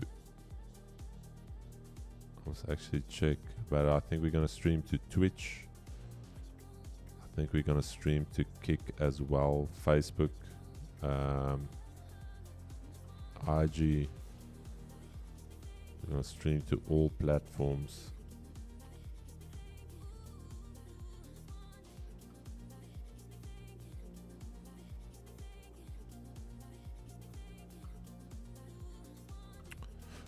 Chat tomorrow. We're gonna do a podcast tomorrow. Only me and Keeks. I had a chat with him this morning. We're gonna deep dive a little bit into one another, into our past, into our future. Literally just me and him. And I think it is needed, just men to men, chatting about potential fears, failures, wins in life, losses, philosophy, how we see life. We're gonna literally just two gentlemen chatting to one another. So that's coming on tomorrow. Sorry about that, chat. I had to do something quickly. EU is almost at our zone for our confluence to take place. Then all we have to wait for is a pullback. Degrees do help, especially in market knowledge. I mean, I find it helpful, and I'm a chartered accountant at the end of the year after finishing my articles. Dude, degrees help 100%. Like, I don't know why people would say a degree does not help. You're getting taught a body of knowledge that you didn't have anything, you didn't have any knowledge on it. So how can you become a specialist in something if you don't have the knowledge? And maybe we can maybe fault the application of your degree. Like the universities don't teach you how to apply the knowledge that you've been taught, but that's where a real life experience comes in. Then falling back on that knowledge and drawing on that knowledge. So when I started FX 15 years ago, I paid 25,000 rands for some bullshit course about candles and fibs. Even flew the guy from hey my bro, you can stream via OBS to restream, and then restream can forward to all your platforms you need to. So this is actually Streamlabs is OBS. It's just it literally uses the OBS engine.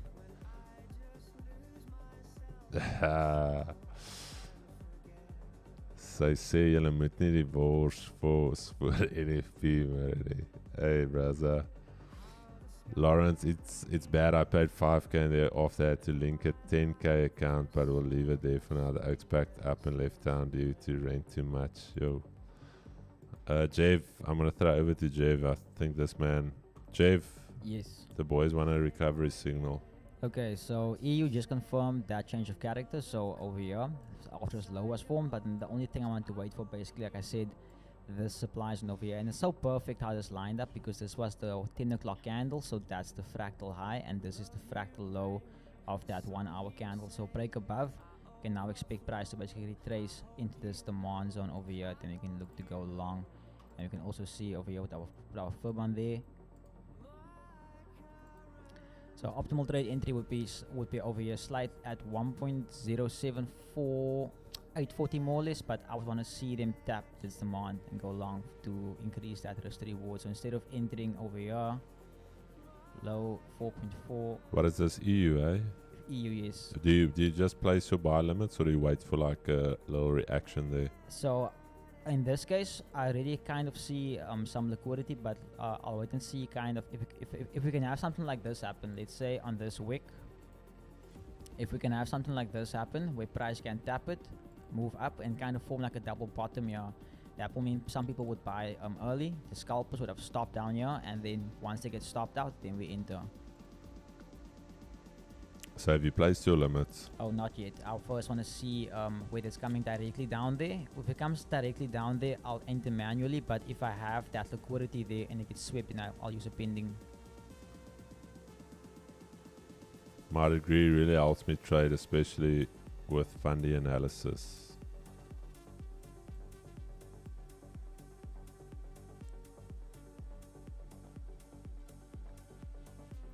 Yeah, I love studying. That's why I studied for almost 10 years. I love knowledge. Like I said, I wanted to do a computer science degree with applied mathematics. But there's only so much time in a day, and I thought I just want to maybe for a couple of years just take a break. So I think before I actually wanted to do the computer science degree purely to when I do my doctorate to be able to code my own data analysis, not having to try and explain to somebody in my head what I'm trying to achieve with the study. So I'm not always the best communicator, so but then on the other hand, why would I go back to doing an undergrad degree if I can just go and do a doctorate? Maybe spend those 2-3 years doing a doctorate. So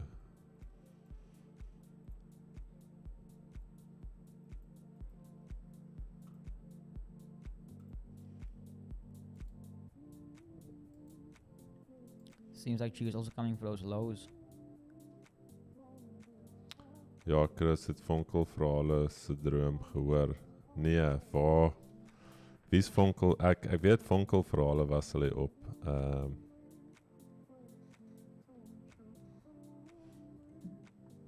Bright projects. Jeff, do you swing trades the same way, same stage of analyzing? Yes, I do. This is why I just take off partials, leave the rest to run. So partials are always taken at breaks of structure, Asia higher lows, pivots, or... Jeff, be honest here with me. I've Yes. shown the guys I'm down for the month. How was Jan for you? You don't have to... You don't have to say it was good if it wasn't. So, my one account, okay, obviously I trade small accounts, so the percentage might sound like a lot. So on the one account I traded last month was a deposit of 1.7, and the profit there was 1,066. So you had a positive month. Yeah, But it wasn't a banging month. it wasn't a banging month. This account should have been quadrupled. Okay. Chad, it's been Jan was a tough month. I'm not gonna lie. This right here, I wouldn't say like my Jan started off very well. I showed you guys my ecto curve. My Jan started off looking like this, and then once we went in here, then it's like that. This year equals that. So it has been rough for me. That second, almost want to say that second. But if I look at it from Steve Moro's perspective, January is choppy because fake move beginning of year. So like yeah, that fractal idea, like that. So this month is good because now we have highs and lows for Jan. So we know that those highs and lows must be swept.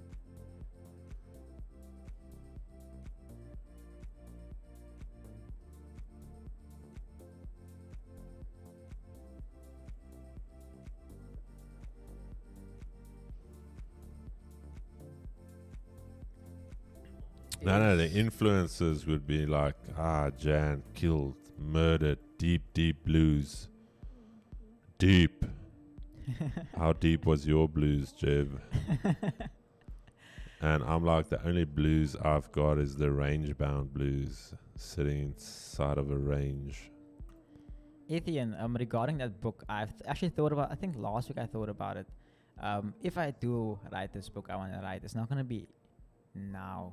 Probably 2020, 30, 2030, 2020, 30. Etienne, I want to write a book. No, really, I wanna write a book. A book about? Chronicles of a Trader. Oh. No, just my story and also like a little bit of. No, I really want to write a book. It's just like share what's in my head, and so I'll chat to Etienne. Etienne, where did he send me a message? Let me know. Did he send me a message on Instagram? Fonkelfrale. Let me just check my Instagram, yeah.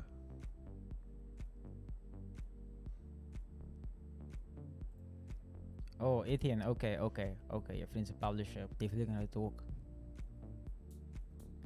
Okay, chat to me, Etienne. I want to start my book.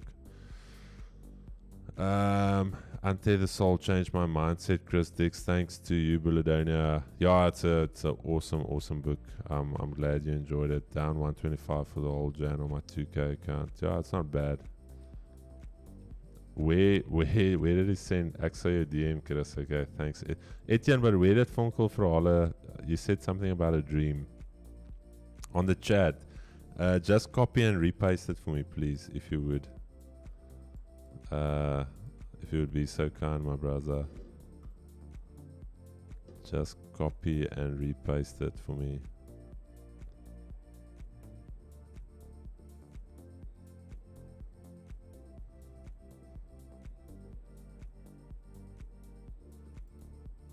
And yeah, it's here's the thing. Powell really kept the door open yesterday. He shut the door on the March. Sorry, Jakes. You guys now struggle with a little bit of ADHD as well. So, Jakes, yeah. So I am bearish, but also remember I said we can even do a deeper pullback up to here. The 80 is starting to flip a little bit bullish. That's why I said this zone right here. So if this is the fake out above the range, what you would want to see for your confirmations for the sells is something like this: a break, a retest, and then a break again. Then the sells are confirmed. But at this stage, we can still go higher.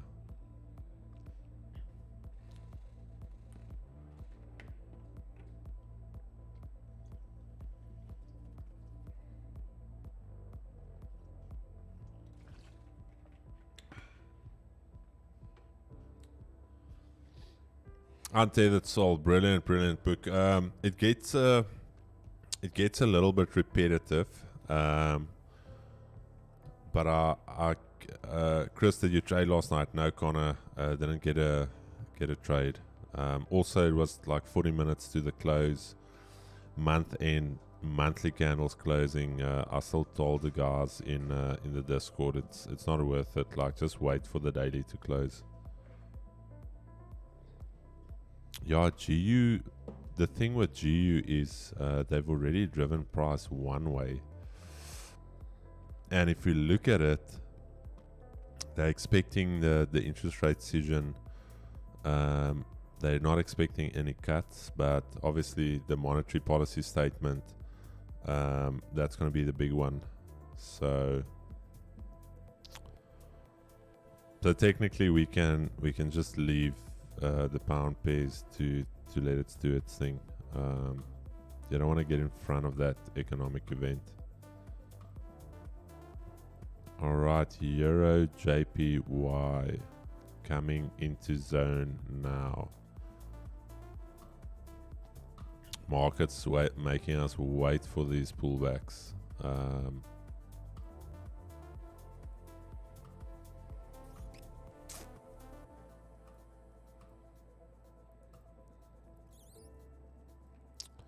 Euro also coming into that zone, so I think we're going to get some trades here. Dorito, please chat to Mo. He's got all of those photos. Do you find the monthly pivot on the weekly chart? No, daily. Cosmic Root daily.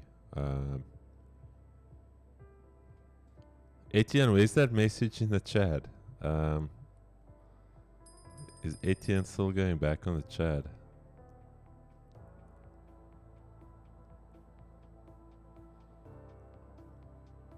Blues. Alrighty, Chad. Things are starting to move. Things are starting to get interesting. Interesting.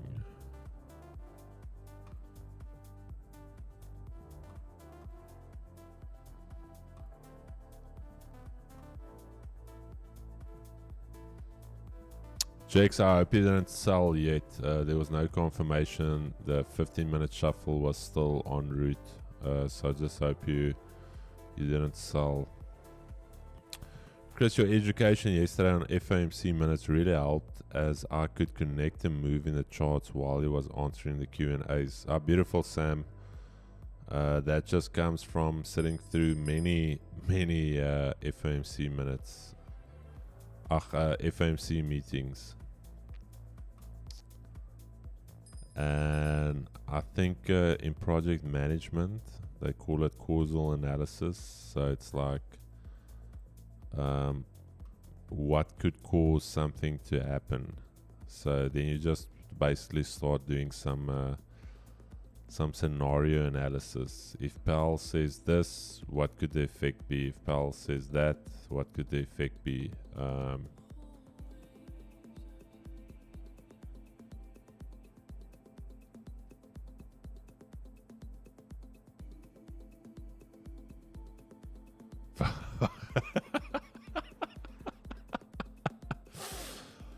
Wait, let me see. Volker verhaal het gesê hy het gedroom, hy en sy vrou slaap en jy is in hulle kamer. Toe kyk jy vir hom en sê, julle kan seker maar 'n blommetjie maak.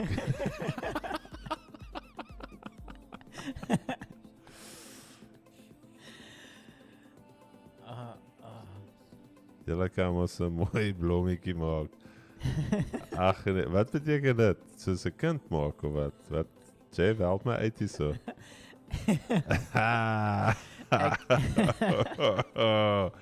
Oh no. Jeff, help my uit hier so. I think I know what I'm gonna say when we get on next time. Ons nog 'n blommetjie maak.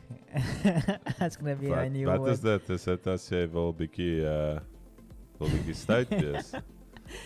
Vonkel vra hulle praat met my. Wat gaan aan hier so? Leer dit teken, liefie, weet jy wat is kielie? Hey, Chad. Hey, this Chad is naughty.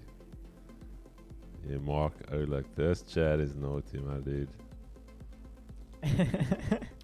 I can't wait to do a meetup with some of the Chads.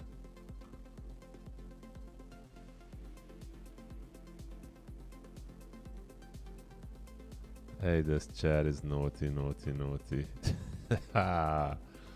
Oh no. I can see all of the problem childs here in one chat. You guys didn't listen at school. You were those. I was also that kid. My desk was right in front. My mom still cried when she went to the first our aunt. What did I call it in English? Like parents meeting.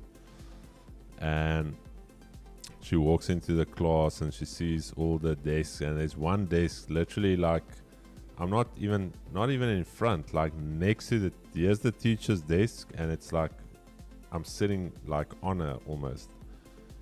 And she's like, who sits at that desk? And the teacher's like, ja, jy seun sit daar. Want hy's fucking stout.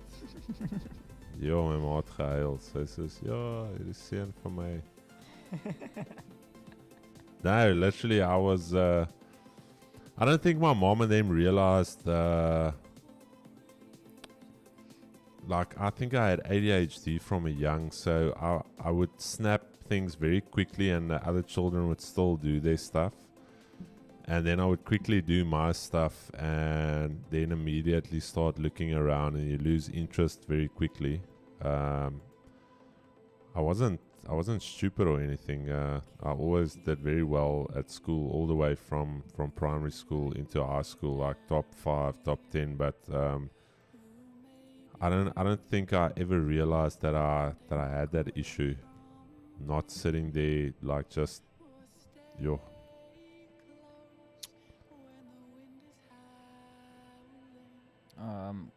Okay, I'll check it out quickly. Tickling pickles, yeah. Chad, alright, we are in zone now. Somebody's saying Euro USD. Alright, Euro USD, that round number. I would just love for it to tap into it. I just want to see something like this into those Asia lows, and then something like this, and then I'll short. So let's see. We don't have any. Oh shit, Chad, we've got CPI in 26 minutes. Oh, this could be the driving factor for our trade.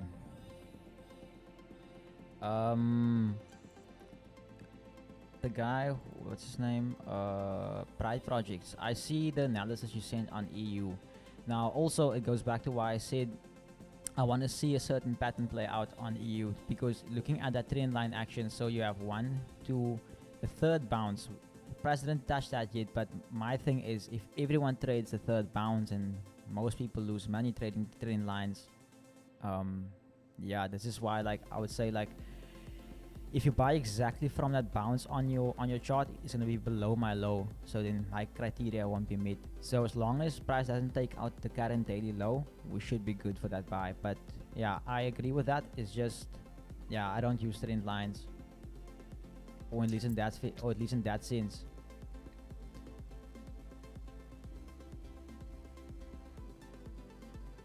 Just ek het die Markel plat gestryk met trendlines. Jo.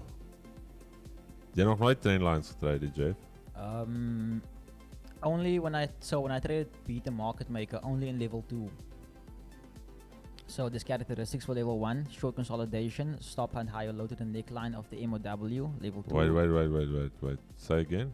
So with the market maker method, level 3 is your MOW, Yeah. choppy movement, and your That's usually the spike above the Asia highs and lows. That Yeah. first one, and then the second phase is like mid-range almost. Yes. So then once you have your crossovers with EMAs, level 1, you have your straightaway The trade. Mayo, Yeah. So you have your shark fin and the Mayo. Yo, those things like. Hey. When I look back at my old charts, I'm like, you're looking how I've developed as a trader.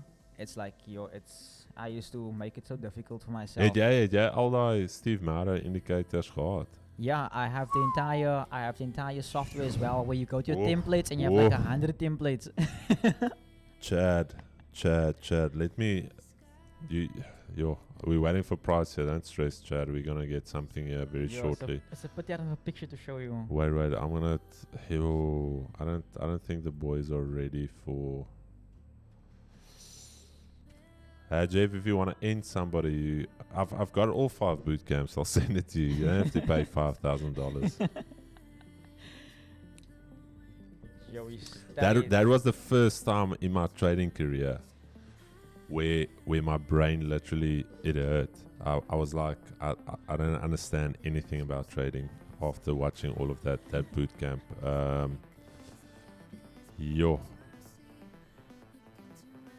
And nobody makes money using it. That's the weird thing.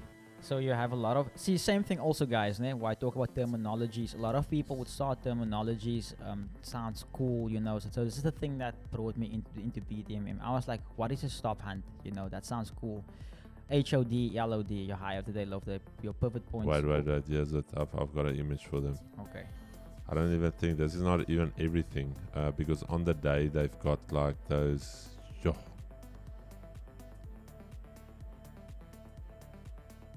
The Mayo. Yeah, you use the 800. The one is the 800 EMA. This purple one is the 800. Your blueberry. Then the shark fin. Yeah, there's the shark. Oh, Chad, this is trauma in on a different level. You know what was funny, Jeff? When I went through everything, and I followed everything exactly, and the trades never worked out. Yeah, and that's when so I wouldn't say that it never worked out. Steve always said you need to find your signature trade. Now my signature trade was always pins to the Mayo, like a W to the Mayo. That always worked out for me. How do you mean like you're trading it to the Mayo?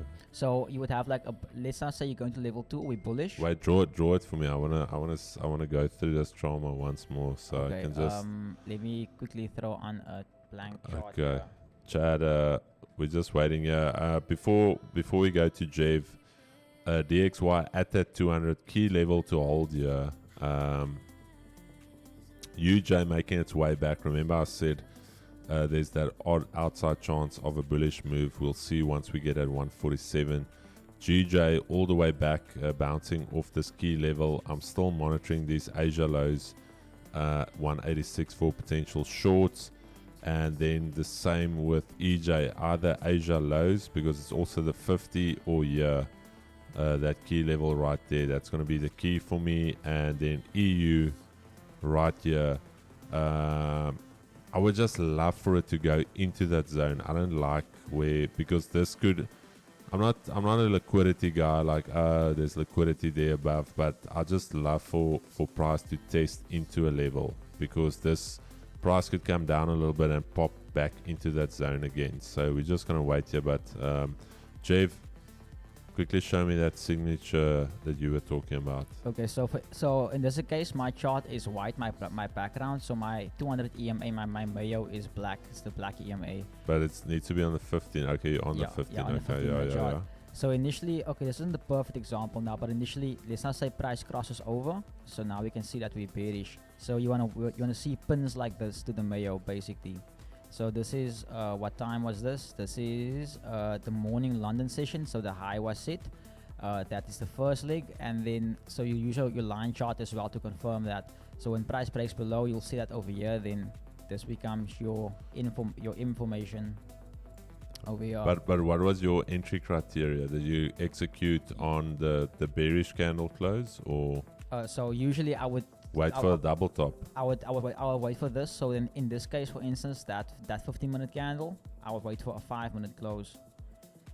Something like this. The moment I see it rejects the Mayo, yeah, a double top. Yeah, so then I would enter here, something like this, and then stop above the level. But it was how can I put it? So then also you have to be highly selective the times you trade. Like wait, what was your target? So usually you target the previous daily low. Previous daily low, yes. So previous daily low was at this level, so there your TP would hit. Jev, honestly, were you profitable using that? For a time, and then I realized, like, how can I put it? I realized there's more to the method, because you can't tell me every M and W is gonna work out. So then I would take every M and W, get stopped out, and that's when I said, like, things have changed. So that's why I started implementing, like actually understanding. Okay, so funny story also. Sorry, one before you go on, can we agree that Steve Maurer is a very good salesman? Yes. That man is phenomenal. Okay, Yeah. Jeff, sorry. But yeah, so what was I saying now? No, there's more to the market. That's when yes, you yes, realize. yes. So that's when I realized, like, I've been trading then for about 2 years. Not once have I understood the concept of higher highs, higher lows. 2 years, I just traded basically. So then when I understand, when I start understanding structure more, that's when I realized, like, okay, you can't be taking information if you're in a bullish market, because then technically you get stopped out because you trade because you want a W, for instance. And that's when I just took away all the entries from Steve, but I kept the ideology of, like, the fake move, beginning of session, end of session, beginning of day, end of day. I kept certain things which made sense to me, but purely blindly taking from the high and low of the day based on a double top, double bottom. And also that's also where ICT came in, when I learned about liquidity, and I realized I became liquidity. Nah, boys, trading must be simple. Price action, 100%. Wayne, agree with you. O'Neill, BB Club, yes. Chris, if an influencer want to host a seminar, would you go, brother? I would go. I'll go anywhere. if there's a platform to talk and potentially influence somebody positively, I'll go. I don't have an ego issue. But I'm not gonna endorse somebody that I think is talking through his nose or that can harm the trading community. No way. If at any stage you're hurting the trading community and you're catching on nonsense, no, you're gonna get clapped. Yeah, Stitchad, is that really a test of the 800 level? Can't be. But anyways, we can't trade a 16 minutes till CPI. That's a big one. So we're gonna need to wait for that. Yeah, EJ, let's see. Most probably we can trade this after the CPI release. Yen also going back to those Asia lows. Very interesting now though is look at the 80. Remember I said I was actually bullish on it, but we'll see. Things are getting very, very interesting here now. Chad, yeah, the stream is gonna go on a little bit longer. I want to wait for the CPI. We've got CPI out of Italy and from the ECB, so sit tight. I do think there's going to be some moves after that, so I'm just going to order a coffee real quick. Jave, anything you're looking at, my brother? Oh no, I'm patiently waiting now for CPI to reject EU, tap us in, and then make profit. The MACD with the Elliott. Yo, Elliott wave, Chad. We don't even want to talk about Elliott wave. Shush. Chad, but one thing I have to say, somebody that marks up a good Elliott wave chart, that thing looks... Have you seen a nice Elliott wave chart, Jeff? No. Yes, dude.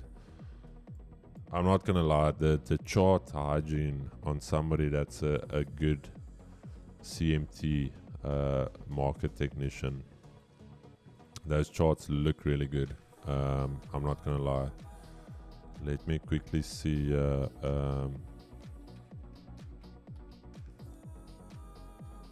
You've got some. Yeah, those charts look very good. Let me see if I can get an image here for you guys. Quick question in the chat: is there anyone who can code here, like code really good, or knows someone who can code really good? There's a certain indicator I want coded. I once asked Justin to do it. Justin said, "There's Fine script." No, but I need someone who can do it for me. No, I just mean that coding is done on Pine script for TradingView. Keeks is Keeks unboxed the new PCs. That man is a gamer. You guys could know he was the one unboxing the PCs for us.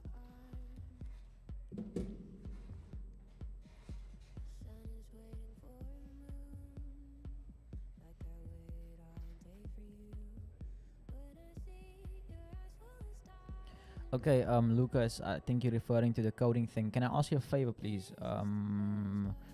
Can you maybe send me his Instagram handle on IG so I can message him?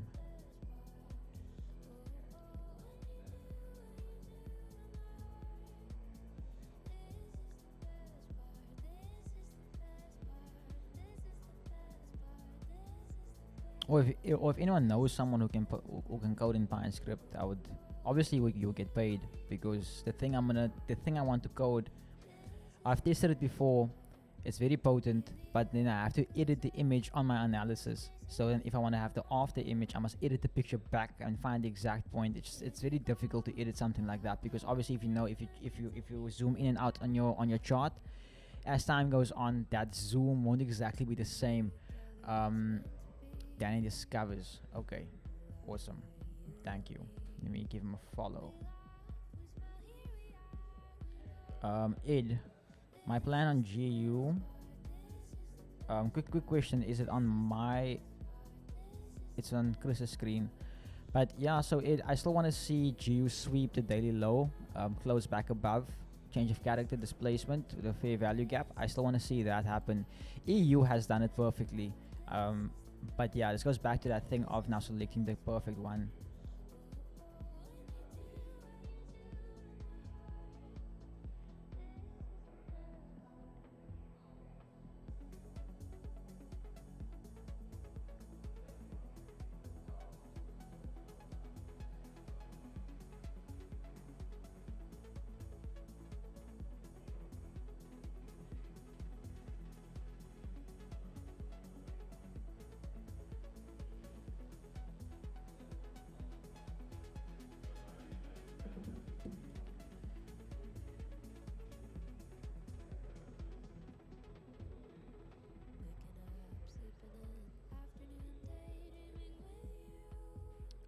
Do I use breaker blocks? No, I don't. I've been backtesting them, doing eye drills. I think I took, yeah, there was a day on GU somewhere last week. I took 4 trades in one session. I hit 3 TPs and I hit 1 break even using a breaker block. Purely eye training, but there's still something that I'm missing as well. It's just sometimes like I can see if the market like it's gonna play up, because based on that I always talk about this, I can't teach screen time. So there's certain screen time things I've seen happen, but then breaker blocks, there's just something there that I'm not clicking as yet, because if I implement a breaker, I want to also implement it with a fair value gap or inverse fair value gap.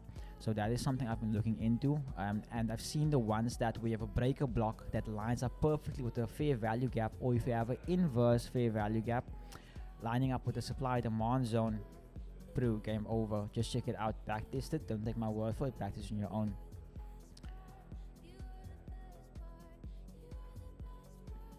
Yeah, I agree with you there, Ed. I agree with you. The thing also just on GU is the timing. I don't like it if one pair moves too quickly without the other, because then it's like sometimes I would take the one, like they say for instance now I take EU, plays out perfectly, then maybe they say GU gives the exact same setup, and then it just goes the opposite direction because of the timing. But I do agree with you on that.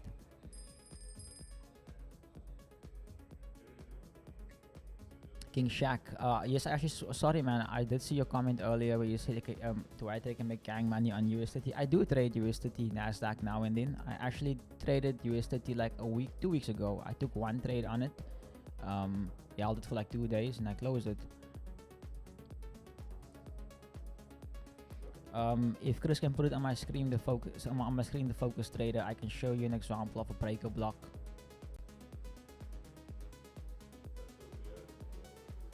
Chris, can you put it on my screen? Yeah.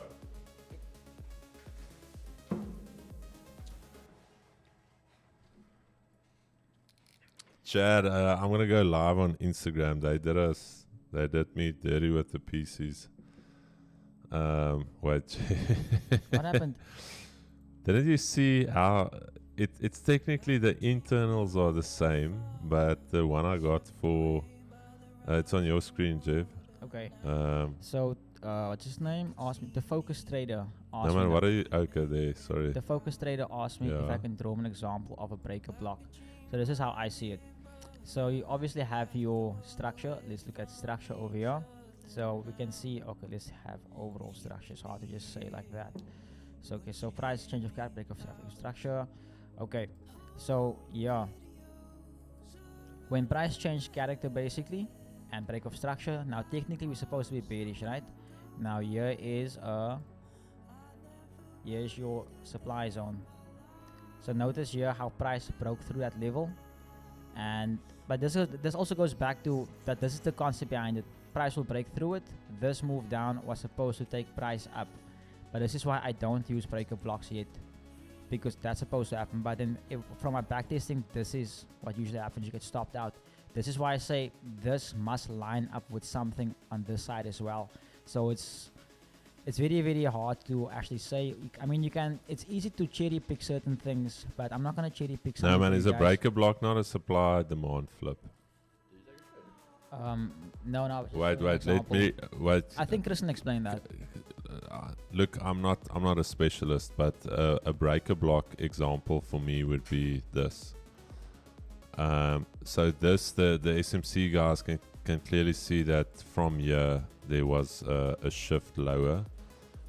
If you pull your fib, I think it's barely in premium. Yeah, it's literally, it's on that edge of being in a premium. So you would then consider this entire thing here to be a supply zone. So there we've now mitigated it. Now the thing is, from an SMC point of view, you would take your sells from here, obviously then targeting the liquidity down here. And what could happen now is, especially going into news, now we've mitigated. I don't know if that's still a rule, the SMC guys can let me know. But I knew usually you had to at least mitigate 50% of the order block. And now what could happen is price could do like a little fake move down and then actually break up and completely destroy this supply zone. Then this becomes a supply demand flip, a S&D flip. So instead of this now being a supply zone, it has now the order flow has flipped bullish, and you will then technically look for buys in this zone. So it's just purely, I don't know, the ICT guys. See, even like that, like I mentioned, their flip. I've heard it before as well, but I've also heard of another flip, a different way market can flip. And see, this is why like it's a rabbit hole.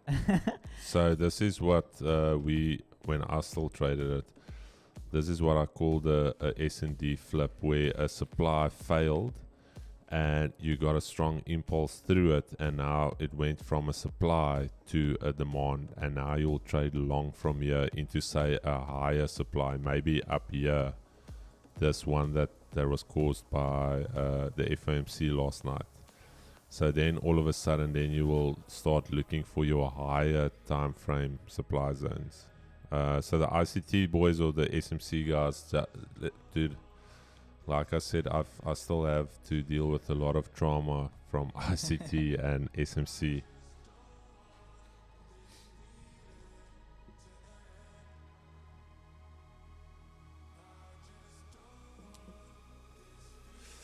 Minty, interesting question. What time though did you take your trades, your losses during London? Because I saw most of my losses were before the open and 15 minutes after. Jeff, about Pine, you're trying to overlay an indicator. Is that why you mentioned Zoom? Because I see a breaker block on EU. Let me just go through. Chris, you should speak to me about PC stuff. Seriously, will help where I can. Where are you based, Lawrence? We actually already got some PCs now. I buy all my stuff from EveTech. I found they are usually the cheapest.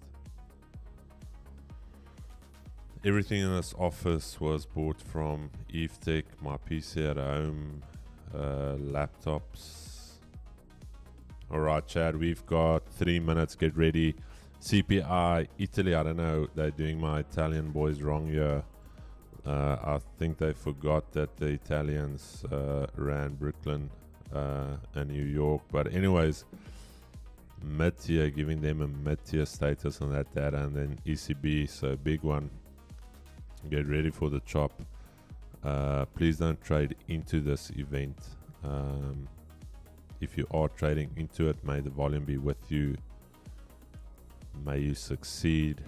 I sincerely hope you succeed in your efforts trading into a red folder event. Yeah, pre-session I got chalked.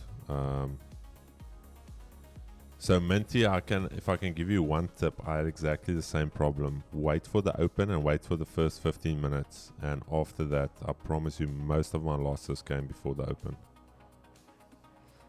Edgar, the names of these terms need to be regulated. Damn, dude, there's IOFD, FDY, FCG, PDW into a MW, into the Mayo. I want to give you guys a risky signal, but No, that's Jeff. What? Yeah, here's my thing. What is a risky signal? no, it's just this news coming out. I want to. I'm just gonna place my buy limit. Okay, so There's what there's- makes is not every. So I must be the devil's advocate here. Is not every trade a risky setup because we do not know the outcome But of we the do trade? have the risk that some people might be slipped if they use different brokers. Slip through the stop, even things like that. That's my main fear when trading news. So, as a trader, is it not our job to create the best probable scenario for the best outcome? True. Okay. So why would you, let's say for instance, you want to go on a trip and the roads are icy and your car could slip, why would you go on the road knowing that there's a higher potential for you to get into an accident, but if you wait one day, the weather changes and you could drive safely? Okay, let me put it this way. I can explain that. So, in a case like that, let's say I have put on special tires. I don't know if the next person has special tires. What's a special tire? What I mean by that is like, I know that, for instance, if I must hit a stop, I'll get stopped. But I know with certain brokers, if you trade news, your stop, they go through it. Maar hoekom gaan dit nie deur jou stap nie? It's the broker I use. Okay. Maar nee, dat is nie 'n goeie redenasie nie. Omdat jy kan nie you can't control the variables of where people trade or not trade. I don't believe there's a thing as a low risk trade or a high risk trade or a medium risk trade. Every trade is risk. If you can rather say this is a low probability setup, but why as a trader would you want to take low probability setups? True. So if somebody ever says, oh, this is a high risk setup, then it's like, bro, you're actually just saying that there's almost zero confluence for this trade to work, so why are you taking it? Alright, Chad, inflation coming out a little bit hotter than expected for the core harmonized index. Month on month coming out lower, 0.4. Italy coming down as well, 0.1, also slowing. So inflation slowing there, just this core harmonized coming out a little bit higher. But overall mix not really. And then also month on month, 0.9. So relatively mixed, not really that big of a deal. But alright, Chad, that's out of the way. We've got this round number right here, and all I'm waiting for... Sorry, so there was no movement? There was literally no movement. It came out as expected, so neutral. Okay. So there we've had that test. There's that round number. I would have loved for it to... Is this a key level? What am I doing here, Chad? Give me 1 second. I just want to see. Also, Chad, okay, I think it's... okay, I'm going to place my buy limits on EU. And I'm literally taking it based off this. Gee gerus signal also, recovery signal. Okay, so on my chart, my entry will be, or my buy limit is at 1 point. Sit the price label daar, Okay, ek sien. laat die chat kan sien. So right over here. There we go. Here we go. And why? Also because, so instead of having that double bottom, we actually have trend line liquidity forming. So there's a lot of people longing EU right now. And wait for them to get stopped out. Edgar, that's a very, very good one, Chad. Edgar, there's a high probability trades and there's low probability trades. Both can work, both can fail. But after 100 trades, one batch will be profitable and one won't be. Edgar, Very well said. beautifully said. I couldn't even have said it better. Sell options looking chalked. Let's quickly look at it. No, sells aren't looking chalked. Remember that the US market is still closed. Most of the volume is going to be on your FTSE, your German 30, all of that. So sell volume is not necessarily chalked. The markets aren't just open yet in the US. So most of the market participants are currently focused on the European markets, where the cash market is actually open. So that's why I wouldn't trade, for instance, US30 or Nasdaq out of session, because nobody's really focused on it now. There's very little volume on it.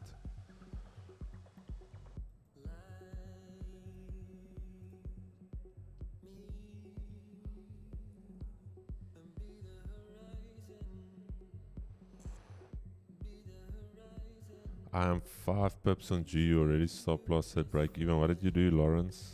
Took the buys of the 50. Yeah. That little structure break.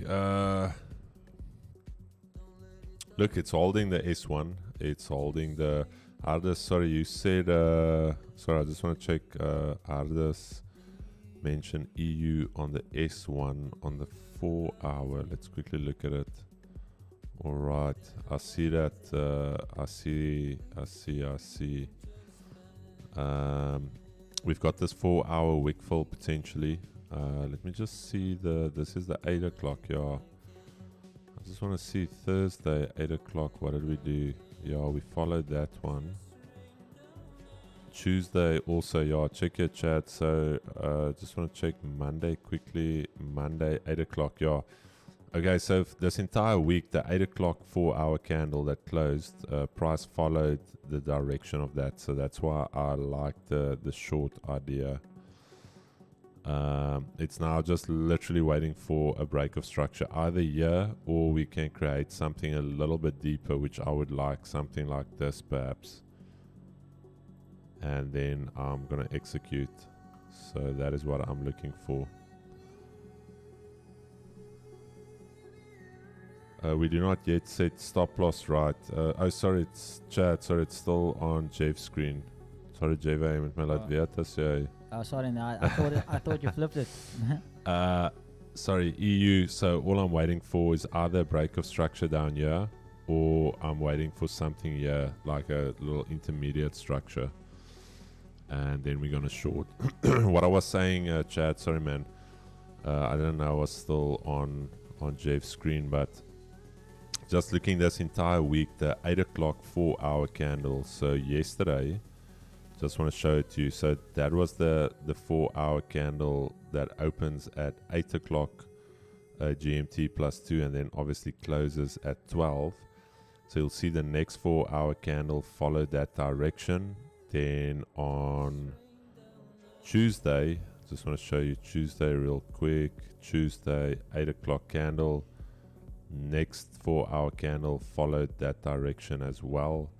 Then on Monday as well, that was the 8 o'clock candle there, and the next one followed that. So that's why I'm saying, just looking at what we've been doing this entire week, there is a very high probability that we can follow this 8 o'clock 4 hour candle, not 8 hour candle. So let's just to answer the question there, Blom. We don't set the stop loss yet, right? You must always trade with a stop loss. That's your safety belt. The stop loss in EU. Just show him where's your stop loss. So just put a price label there. Remember, there you can see a chat. So the stop is like 6 pips, and your TP1 will be the daily open, so you can just literally go check, time map that. Daily opens as 1 point. Okay, I'll add that as there as well.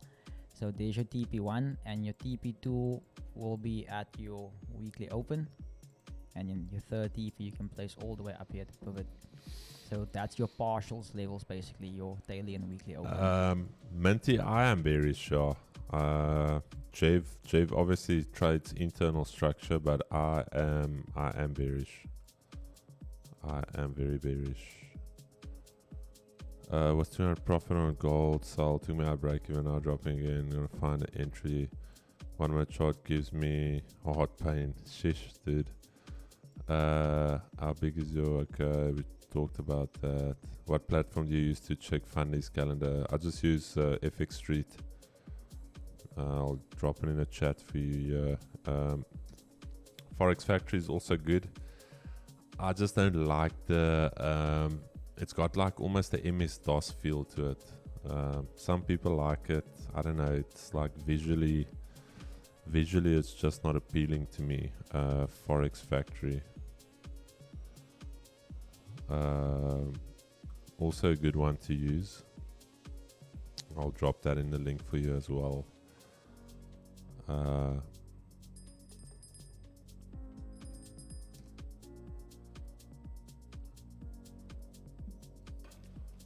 Chris, gebruik nie meer die weekly S1 en R1 nie.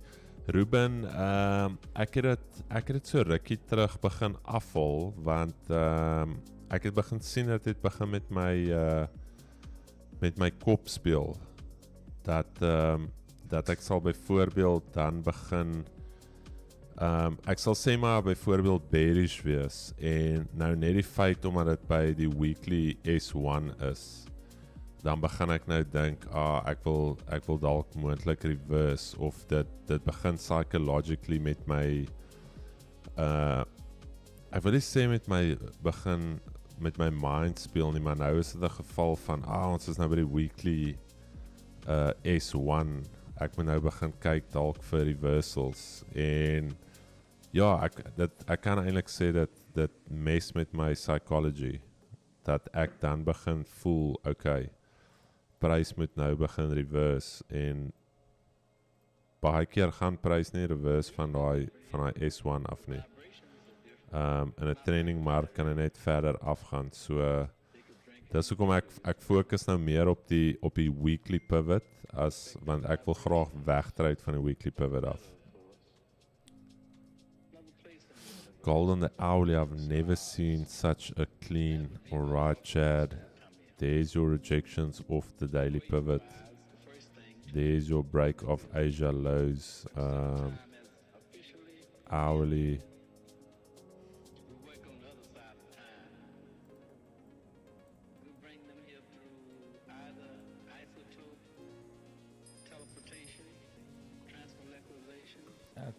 Chris, maybe quickly put on my screen just to answer whose question. Amira's asking about USD CAD. So when USD CAD, we have a break of structure to the 4-hour to this level over here. So this is your 4-hour break of structure forming that lower low. So with that said, that now makes USD CAD bearish. And also remember, I am bullish on the other phase XXX basically. So with that said, I will not be looking for buys on USD CAD. And so with that said, also break of structure, the weekly open is there as well. Notice how price rejected the open here at this level. Now let's take it a bit further. Let's quickly measure out today's open was over here. So now we get technically kind of trapped in this middle, this title range over here. Is this gold? Franc, USD franc. USD CAD, yes. Oh, USD CAD. So with that said, then with the break of structure, this wick will become your supply zone. So you're gonna go with bounty 50 minutes and refine that. So now you can see this candle over here, this becomes your supply zone.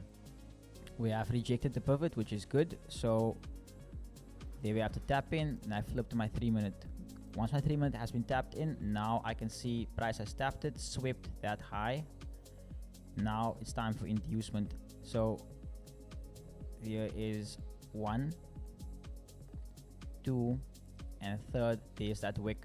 And then looking further on that, then now looking at structure, I would like to see change of character take place at this level on USD CAD. Now you can potentially look on the 1 minute. Now you will say I have change of character, but my thing is always want to see price come below this level with like before it tapped into that zone. So then for that said, want to see price, okay, it's a lot of candles, 5 minute. Okay, perfect. So now if we could just see price break below this level and close, we can expect a pullback into this level, and then we can drop. So then this wick over here, open my supply zone. Let's just measure out this over here potentially as a demand, which will cater for that pullback. And you can see then here is your everything over here from the 705 up until that wick will be your point of entry. But the reason why I'm using that wick is because if I refine it here, I actually have that nice supply zone with liquidity build up. Minty, it does look like it's built in Minecraft. Somebody asking second channel language, interesting, sounds Bin Laden-ish.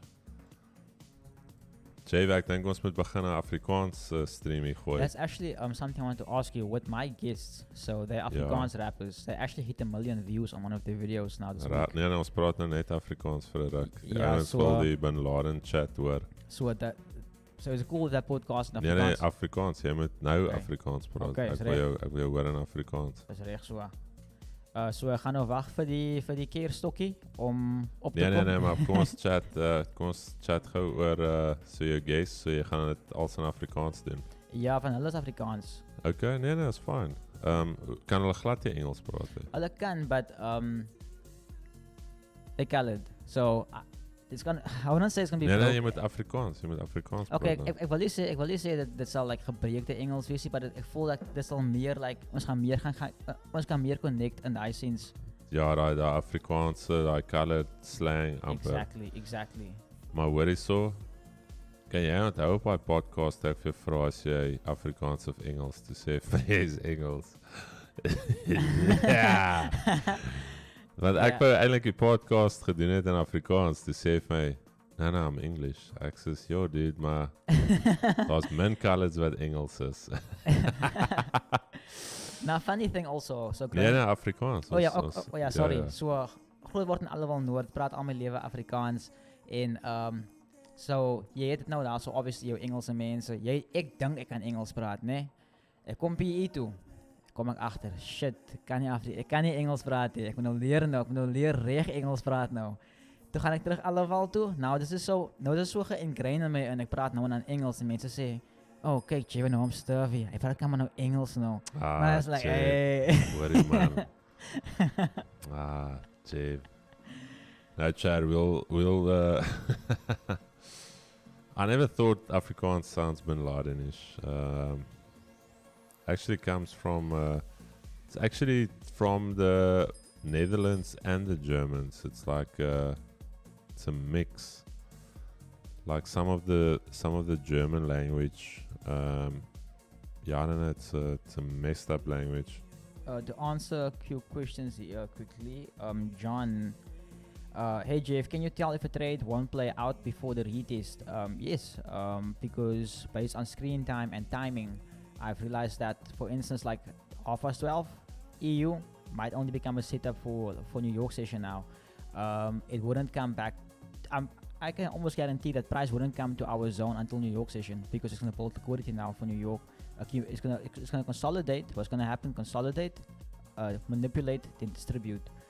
And then Steve, why would I trade USD CAD out of session and 2 pairs would almost make it twice as hard? In the end also, same thing, screen time.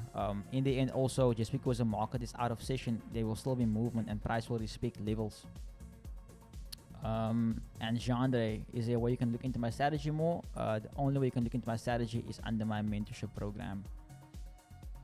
No, Jave, you can't punt mentorships here. No, unless I've got an affiliate code. No, you do. Do I do have a? Yeah. I've never seen it's affiliate. I've never seen affiliate commissions come through.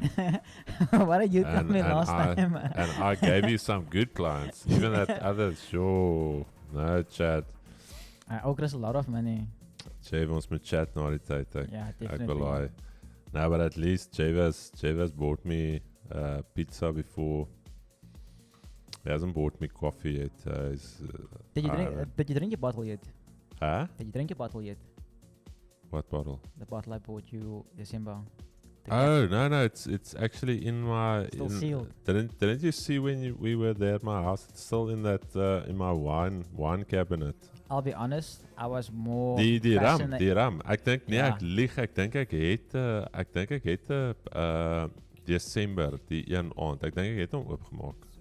Okay. Ek dink amper ek het ja. Jy het van daai die Captain Morgan. Yes.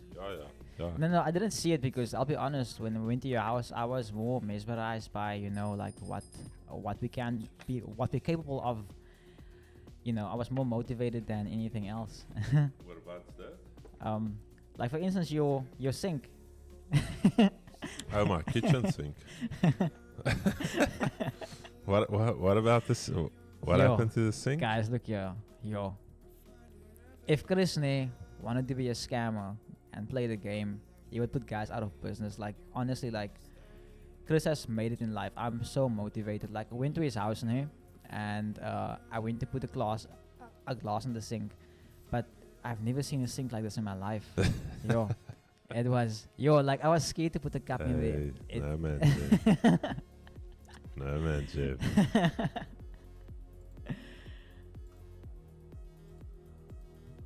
No, but it's here's the issue. If I wanted to play that marketing game, people connect to that, and they don't connect to you as the trader. Exactly. And that's why. This is also why I've stopped showing the amounts I would draw.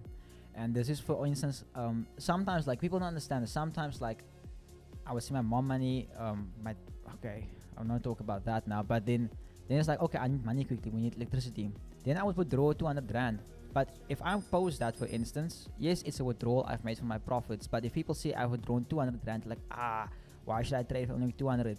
But if I post 20k, then everyone wants to ask me for money. So I've just decided, just not show the amounts. But Jeff, here's my thing though.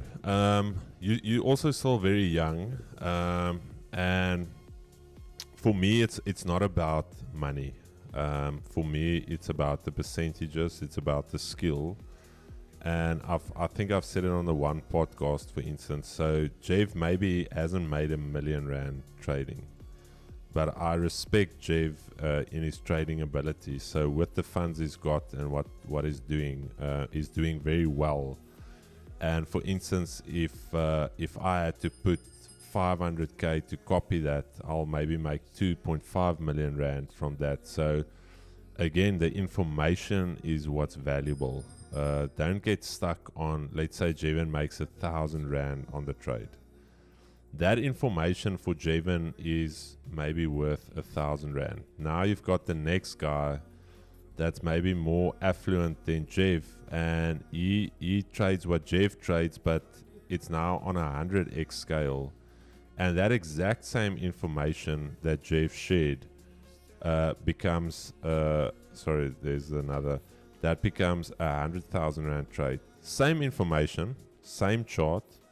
The only difference is this gentleman here maybe had more capital to risk than this gentleman here. But in terms of the information, nothing changed from year to year. The information was exactly the same. So this is also why I feel so kind of bad about my own journey. I've never spoken about it, but in the beginning when I started trading, I wasn't profitable yet. Like my uncle threw money at me, my stepfather threw money at me, and I blew it. But I'm thinking about it now, like if only I waited at this level, then I would have had more funds, But it also goes back to that thing, rushing your journey, and you want to get here so quickly, and you think you know everything. The ego will literally lie to you. Yeah, Chad, that's why information is more valuable than money. That's why I always say the information for one guy, even for somebody that doesn't trade, Jeff can tell him, listen here, just take an example. Here is a 500 pip trade. Yes, you can short here. You can have a stop loss this tight. I've seen this play out 900 out of, say, 950 times. And the guy that doesn't act on it, this information is useless. There's no monetary value. But the guy that acts on this, there's value in it. So it's all to do with how you use the information you get. Sure, listen to this, man. Hey. Oh, no. Did you go long? No, I'm going to go short as soon as we get a structure break. Yo, this man is hungry for a signal. Hungry, my brother. Have you started working, or are you still mesmerized by the size of your PC? My laptop managed to run both monitors. Chad, wait, Chad. Let me, Mo, come in here, my brother. Chad, I want all of you 205 people to be witness here. When is Trade to Survive going live? Chad. Microphone. Come on. Chad, Trade to Survive will be coming out tomorrow evening, right? No, really? I have to make it happen. There's no other way. You heard it first, Chad, so he cannot Like, back out now. You Nah. guys heard it. Tomorrow evening. What? Sorry, what time are we premiering tomorrow night? Figure that one out. No. We premiere in the evening. That's up to 8 o'clock. I was thinking the same 8 o'clock. 8 o'clock. Okay. Train to survive. Bro, but firstly, thumbnail. That needs to be like the video edit for me. I know is gonna be good, but the thumbnail needs to. Slap. It needs to. It I'll needs have to some work for bang. you for a thumbnail for the. No, I just announced this. I cannot do anything else. I'm out. Okay, Caitlin, please make sure nobody put on your headsets, the noise cancelling headsets. Like, what time is it now? Yeah. I don't want to see. Okay, make your noodles. I don't want to see your head come up. What's Trade to Survive? So we're doing a little bit of a spin-off from Drive to Survive. We're doing a series on YouTube, Trade to Survive. So I don't know if some of you guys that's not Formula One fans, but you've got almost wanted to type in Trade to Survive. It's a Netflix series. Oh,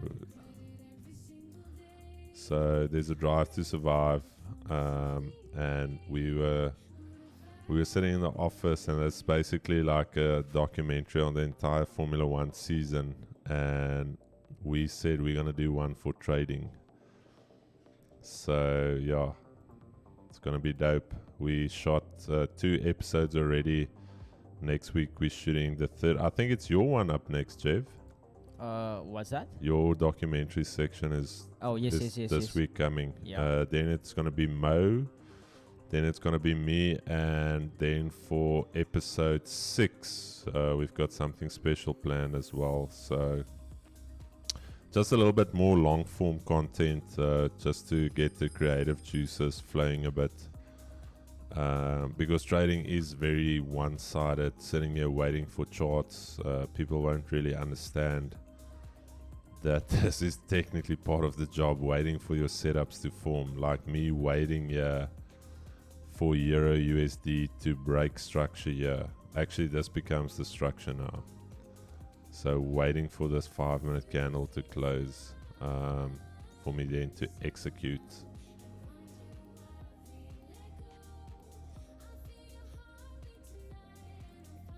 So as soon as this candle closes below your chat, I'm executing, and we'll see where it goes. Edgar, you are the special episode, my brother.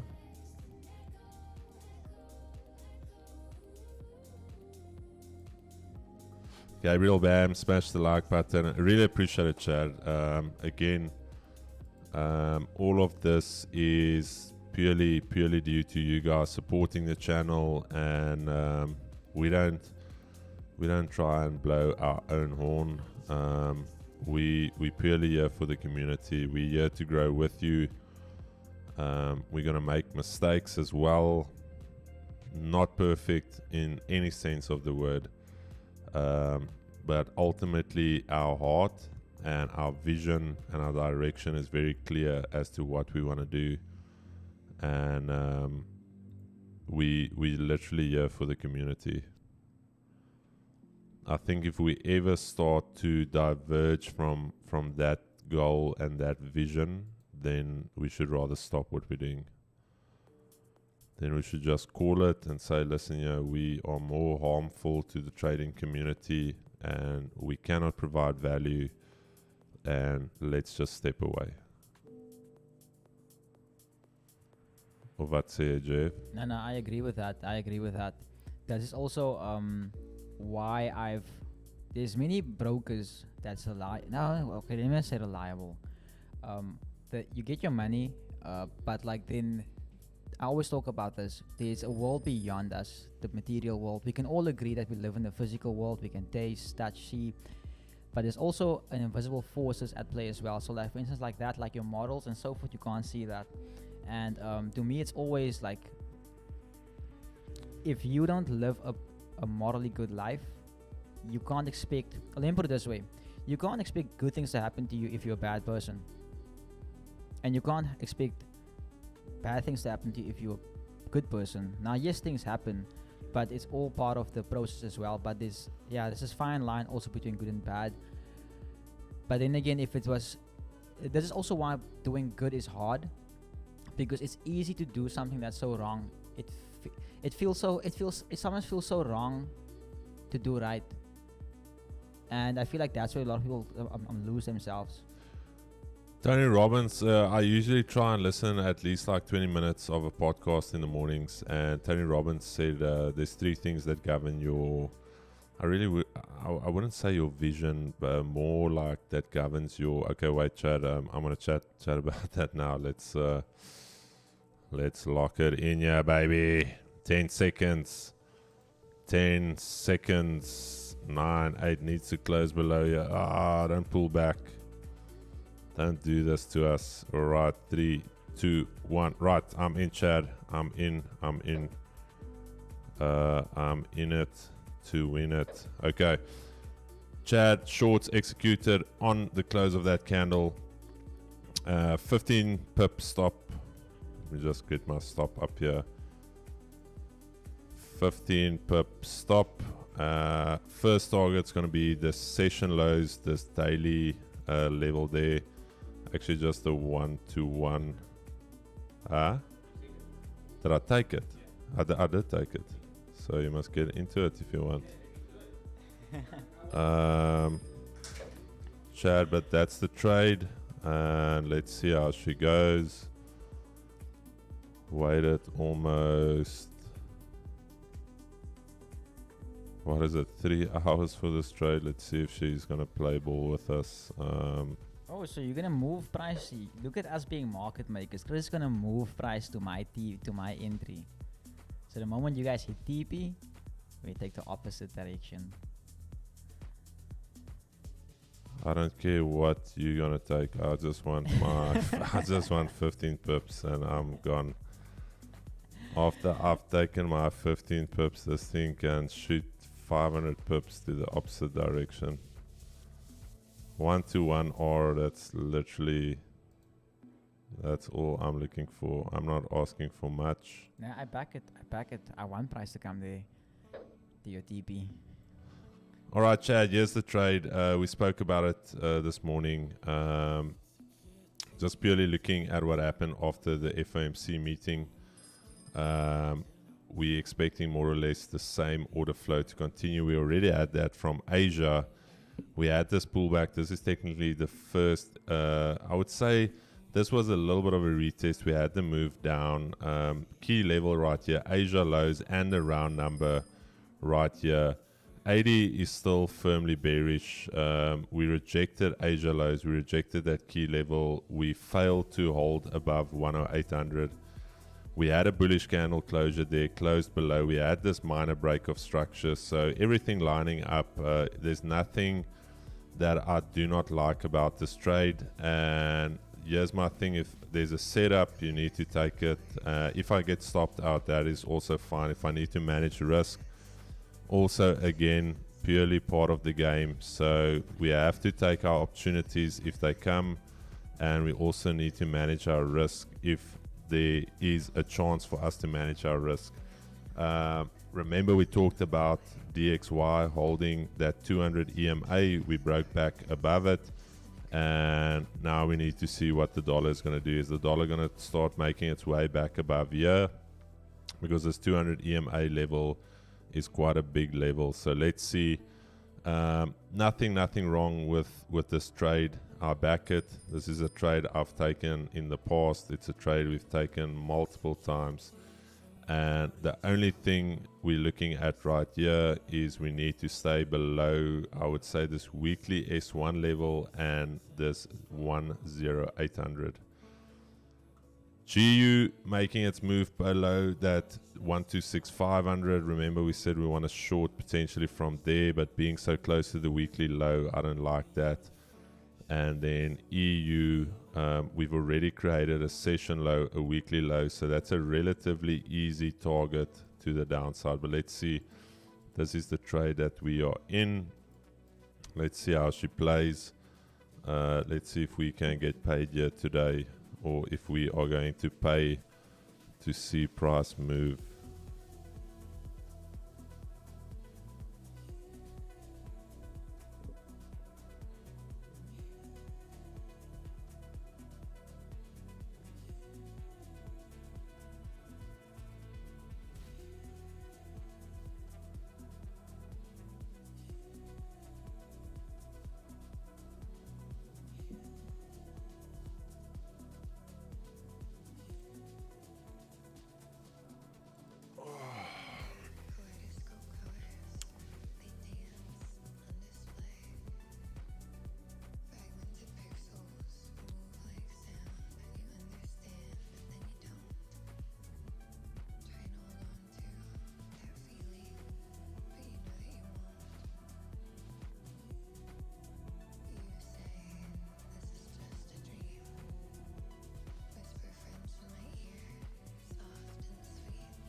What did the 30 close? Let's just look at the 30 year real quick.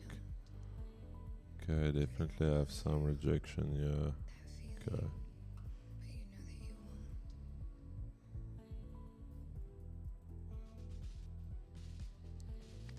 As long as we remain below this level, Chad, I'm more than happy to hold.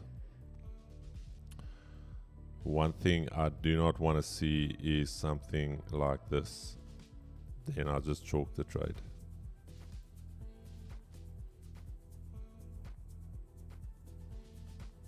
So if the EU bears are going to come into play, they need to start taking price away from this level. We executed on this candle, so literally that is the candle we executed on. So 30 minutes on, that is basically 6 candles. So let's check 1, 2, 3, 4, 5, 6. So by this time, if we get here and we haven't moved at least, I would say 50% to our target, also killing the trade. We don't want to sit in a range here.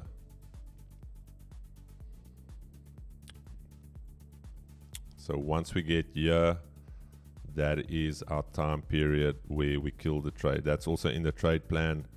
If you check on the Discord, you will see that this is one of my rules. Oh, that's 7 bars, 6 bars is here. Okay, but again, we have to add that's because that's the close of the candle. Yeah. Alrighty. Let's see if we can drive price to Jev.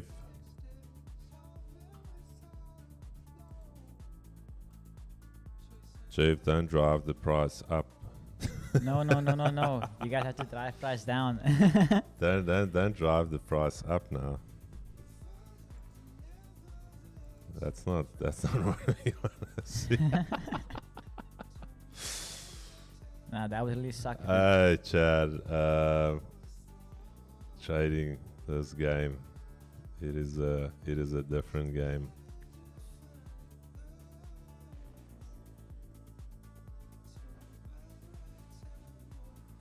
It is a game of margins. That's very true. Chris's risk management is how he manages the trade is insane, because it goes back to the thing of anticipation. So Chris anticipating something on the move. So if it doesn't do that, why hold on to it? Like that attachment things that I always talk about, attachment to all suffering. Chris, so in what scenario do you take a full stop loss, Connor? So let's say, for instance, this candle, the next 5 minutes, because remember I'm waiting for candle closure. So let's say the next 5 minutes does something like this, and it literally closes bullish like that. Now my thing is, the next candle can just as well reverse, and we talked about it, the poker guys would know. So for me to kill the trade now to save 3 pips is like you already committed in the position, like you've already sat through that trade, so there's no real benefit for you you can just take your stop. It didn't really give you the chance to manage your risk.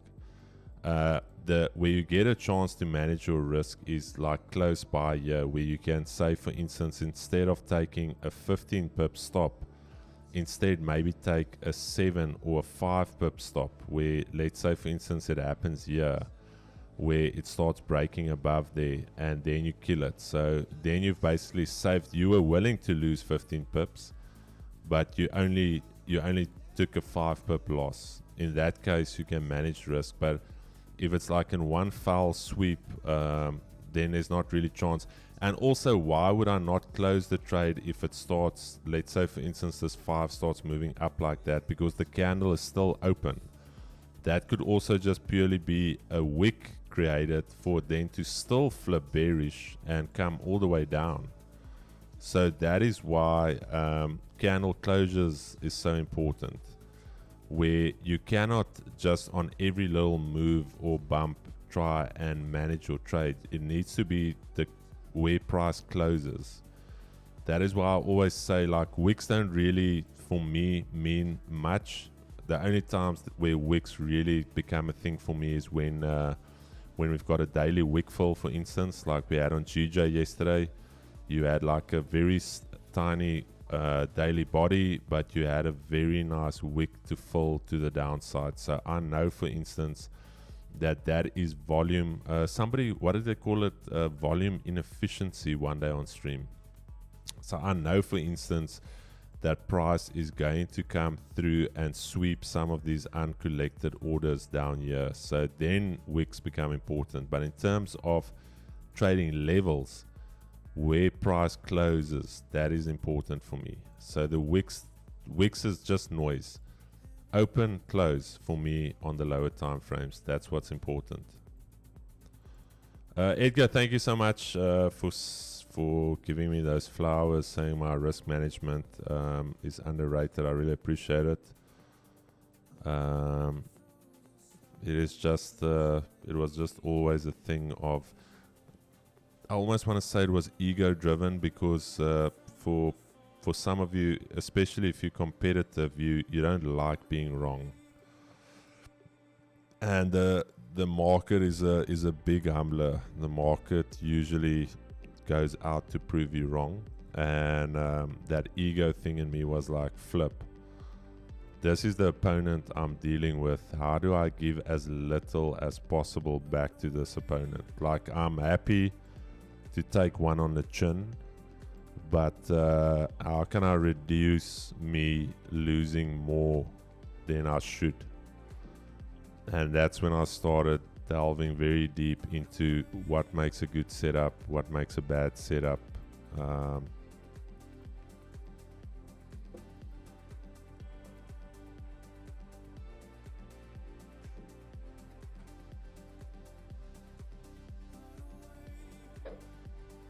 So I'm just moving my stop loss correctly. So this one was 14.7.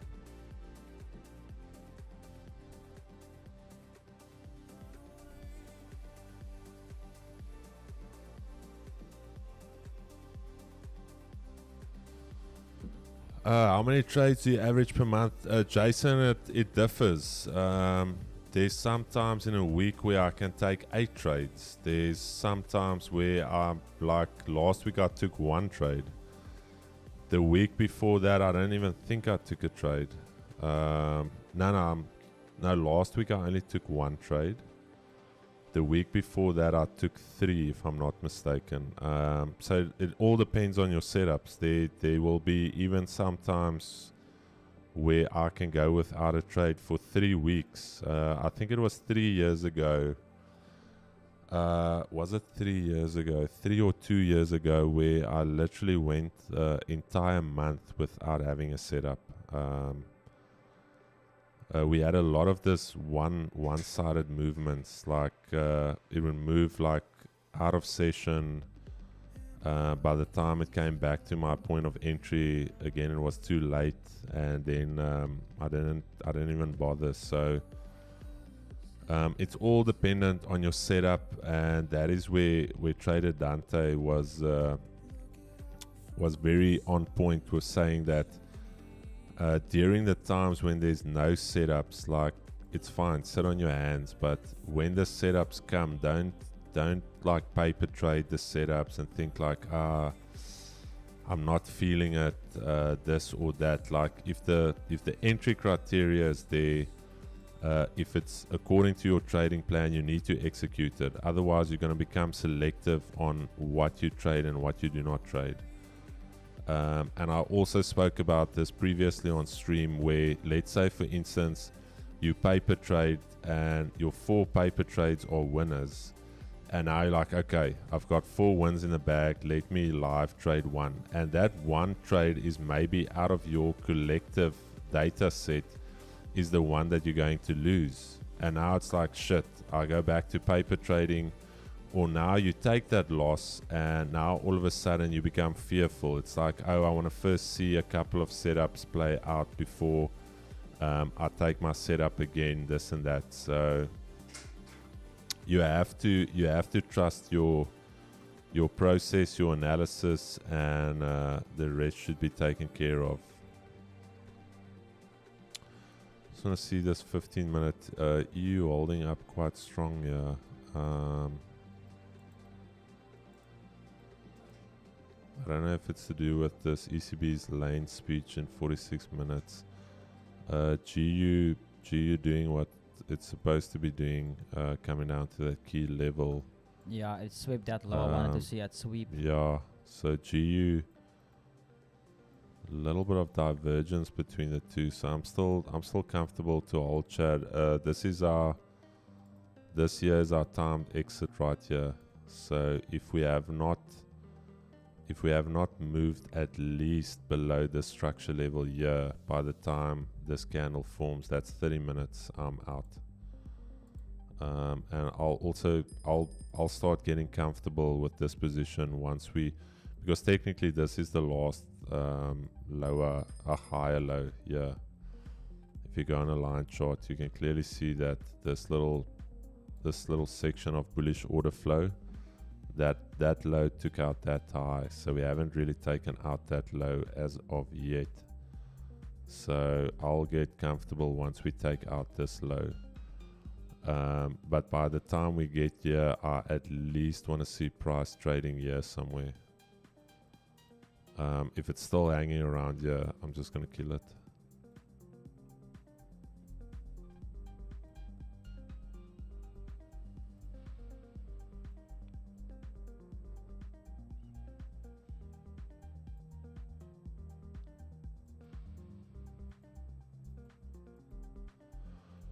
I want to go pee, but I feel like I need to watch this market go down. Jeff, Yes. will you just keep the EU base here for us, please, brother? Yeah, I got you. I actually went down to phone the market maker. quickly. Okay, yeah, please, brother. I'm just dump gonna run to the toilet quick. I'll see you now. Good. Please just ask them to break that structure lower if they can. Yeah, I think they're just waiting for some more people to be trapped.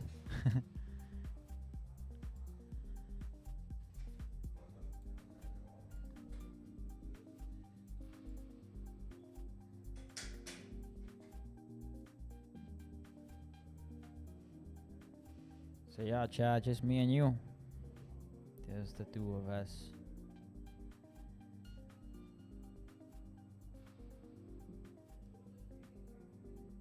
Silver. Wow.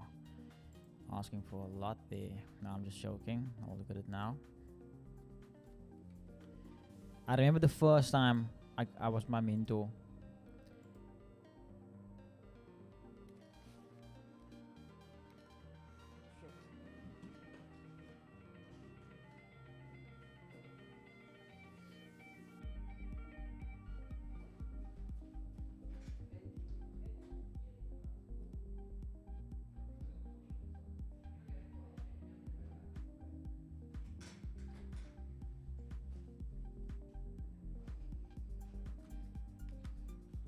Sorry about that, Chad.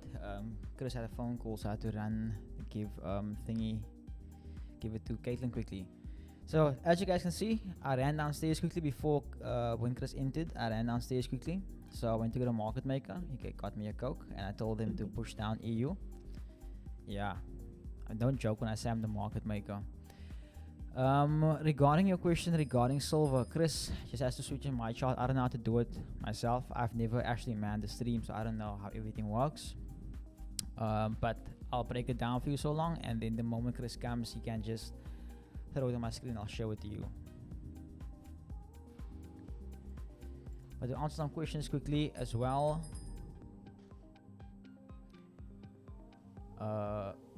Hassan, key levels, I don't trade key levels. I use institutional levels. I don't know if it's the same thing, but that's what I use. Edgar, what broker charts do I use? I use 8 cap. The market maker came through, Chris. Jeff, thank you, man. I feel relieved now. I just need to break that. Chat, and the things we can't even play mute because this thing is going straight up. We'll play mute when Jeff gets into his buys. I'll play mute to bring the dollar down and drive EU up.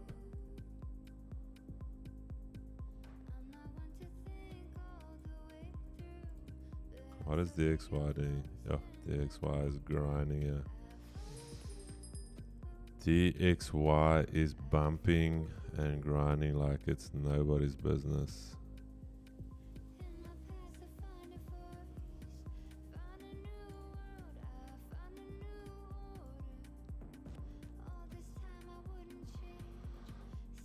Yo, this thing just move fast, my bro. Like, what are you doing here? Just get away.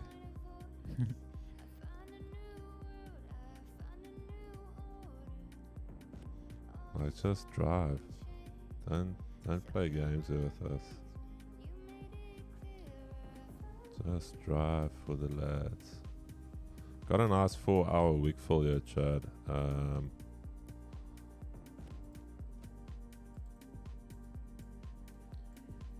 So to answer your question on silver, could you share my screen, Chris? Alright, over to Jeva. Okay, so regarding a silver, looking at it from November, price has been bearish, but then when we came to this demand zone over here, price respected it and then we had a pullback. Now the only thing I don't like about silver is the fact that how price changed character basically. Now some consider this change of character, but I want to see a massive displacement, so I would have wanted to see the candle close over here. So overall, price could still be bearish on it, based on the reactions around these levels. So I would say that, like the fact that you're between the R1 and the pivot, when price comes to the pivot, there is an unmitigated demand zone, so you could potentially look for reaction when price comes into this level to go long up until the R1. That is what I would say on silver, but not really something I trade a lot. But yeah. Jake, sorry man. I don't know. The thing is weird on my chat. Like if I scroll up, I don't know if there's a setting, but as soon as I scroll up and there's a new message, then it pops back down, like almost like an auto feed. So NAS and DXY have been moving in the same direction recently. What do you think? Let me quickly look at it. NAS and DXY. Let's quickly overlay that. Let's quickly. Okay, I see what you're talking about, Jakes.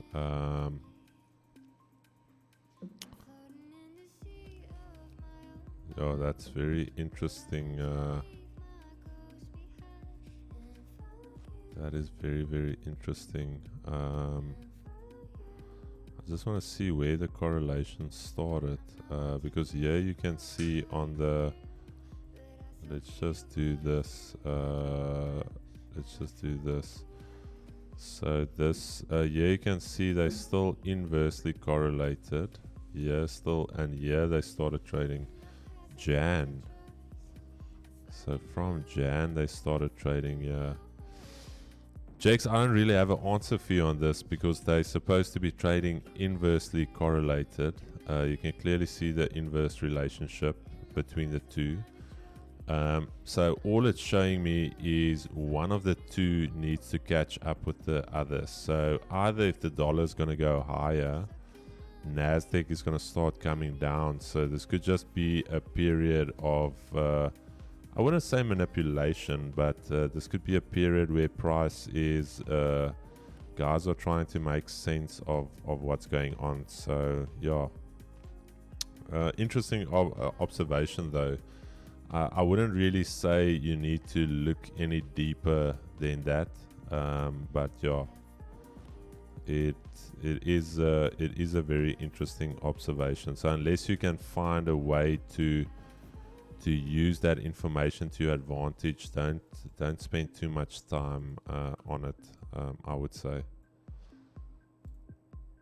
Chad, this thing is grinding at this stage. I just want to see how the hourly is going to close. The only thing is if we move stops to break even now. Do you ever trade your stops, Chris? No. So full either break even or. Yeah. Chad, I'm just going to go break even. We almost literally, we've got one more 5-minute candle. The hourly is closing. I'm just gonna move stops to break even here. If I get stopped out at break even, that's also fine. Here's the thing though, trades that work out, they don't struggle like this. This thing is on a struggle bus. I've said it multiple times before that you can go back on our trade journal. The very good trades move like very quickly away from a zone, and the fact that we are so reluctant to move away from the zone is showing me that price is not yet finished with this level. There needs to happen a little bit more here. So I've gone break even. We'll see what it does here. Also, weirdly enough, this is that little previous zone there.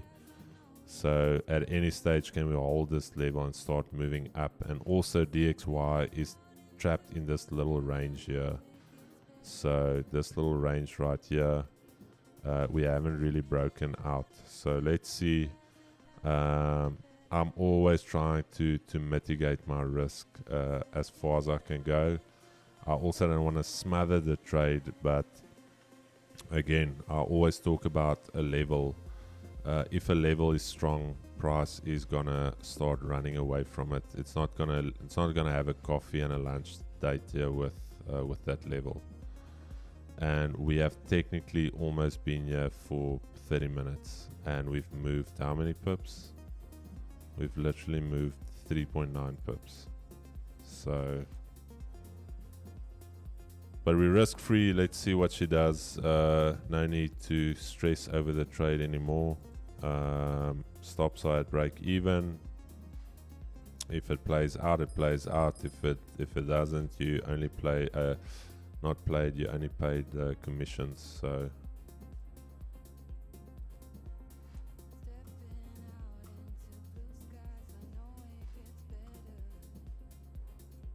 Oh yeah, Chris, just a follow up. Someone phoned you, eh? Don't just after the stream, just check on it. I don't even have my phone. Yeah, I took it to Caitlin in the toilet.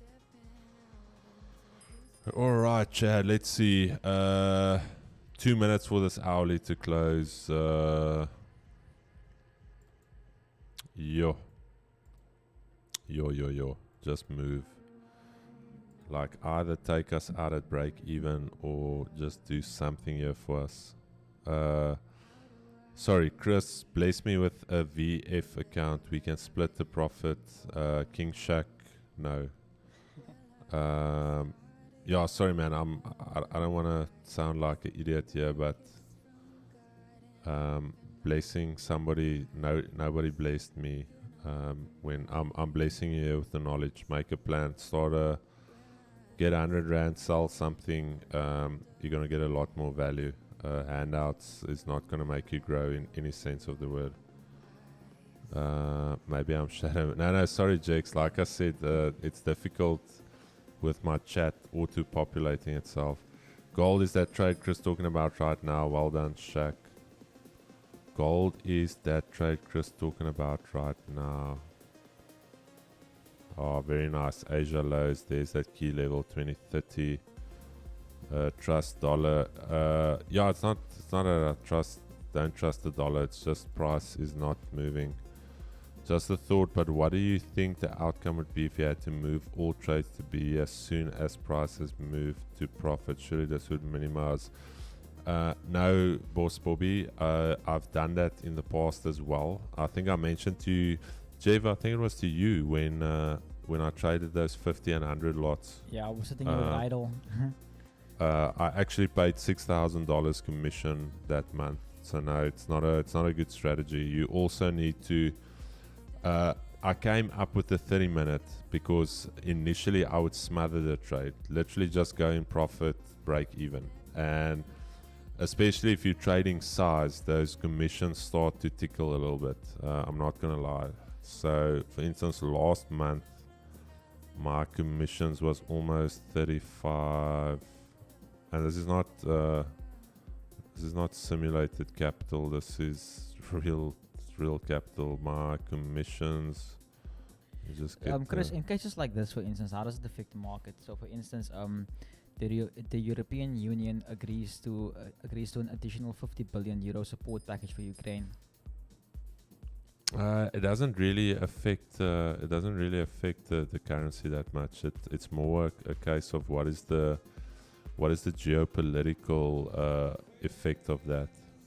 Okay. Now I'm just asking because it's interesting how EU came down in that moment, the exact moment I received an update on that saying that EU leaders agreed to discuss aid to Kiev annually and review it after 2 years. No. So it will more benefit Ukraine Okay. because that's a stimulus package going to Ukraine. So if anything, it will be a benefit to Ukraine. It wouldn't necessarily have a fundamental effect on the currency. What I meant with the geopolitical thing is, like, let's say for instance now that makes the Middle East, Russia, now they start to retaliate against that. Why is the EU now supporting a country that we are at war with? Now that becomes now the geopolitical factor of what could happen next.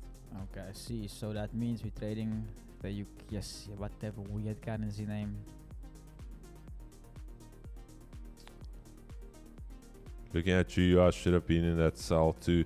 Minty, the only thing with GU for me was like we were literally tap dancing around this level, and once we had this break, if we do something like this, I always want to see us reject that level and then break structure. So at no stage would I have entered this, because every time, let me just show you this, every time we closed below, you can see we just jumped right back up again. So Nila always asks me when would I wait for a retest, and this is a perfect example of where I would wait for a retest, because at no stage could we hold below it. So yeah, I don't think I would have gotten into GU. It moved. Did you see Ukraine's currency, how the chart looks? Mm-mm. Yes, insane. Chad, let's quickly look at the hourly. Hourly closed. We haven't broken the previous hourly low. I don't know how big this top wick is going to be on this hourly, but I do think as soon as we break this low right here, we could see some volume. That 107.91. The only thing now is, are we going to survive this top wick on the hourly? But this level right here, this is where you technically should see a lot of volume come in, but this thing has been bumping and grinding like it's nobody's business. Where's their currency chart? Show it to me. So yes, it's UAH. It's on my screen. Yeah. Yes, look out. This thing Wait. moved. Put it on is that a daily? That's the 4 hour. This is the 15-minute. I can't even see anything. It's What? like this thing is just. I put it in a line chart. You can. Yes. See. I don't even think a broker will support that. Nah, I don't think so either. Because also, if I search it, it's not like on Oanda 8cap. It's all these weird other providers. All right, Chad. I'm stopped out on break even it for me. Break even trade.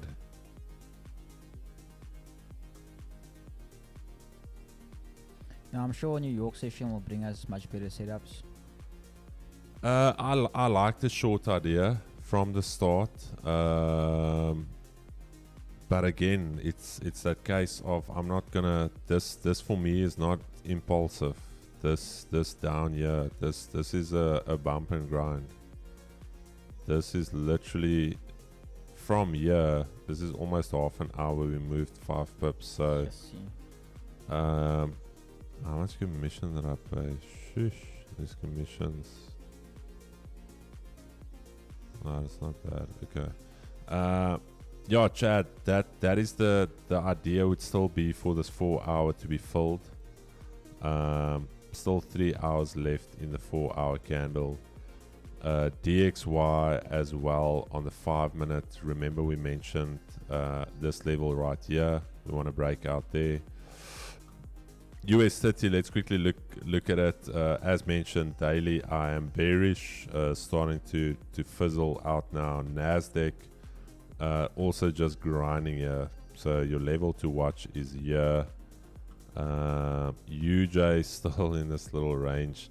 GJ I was looking for sells ideally here. We didn't get that. I was so hoping for those sells there. EJ I was looking here, or this Asia low, so no setup there. The only relative setup, gold, nice rejection here of the daily pivot, nice move below this 40. Remember, that is the institutional level for gold.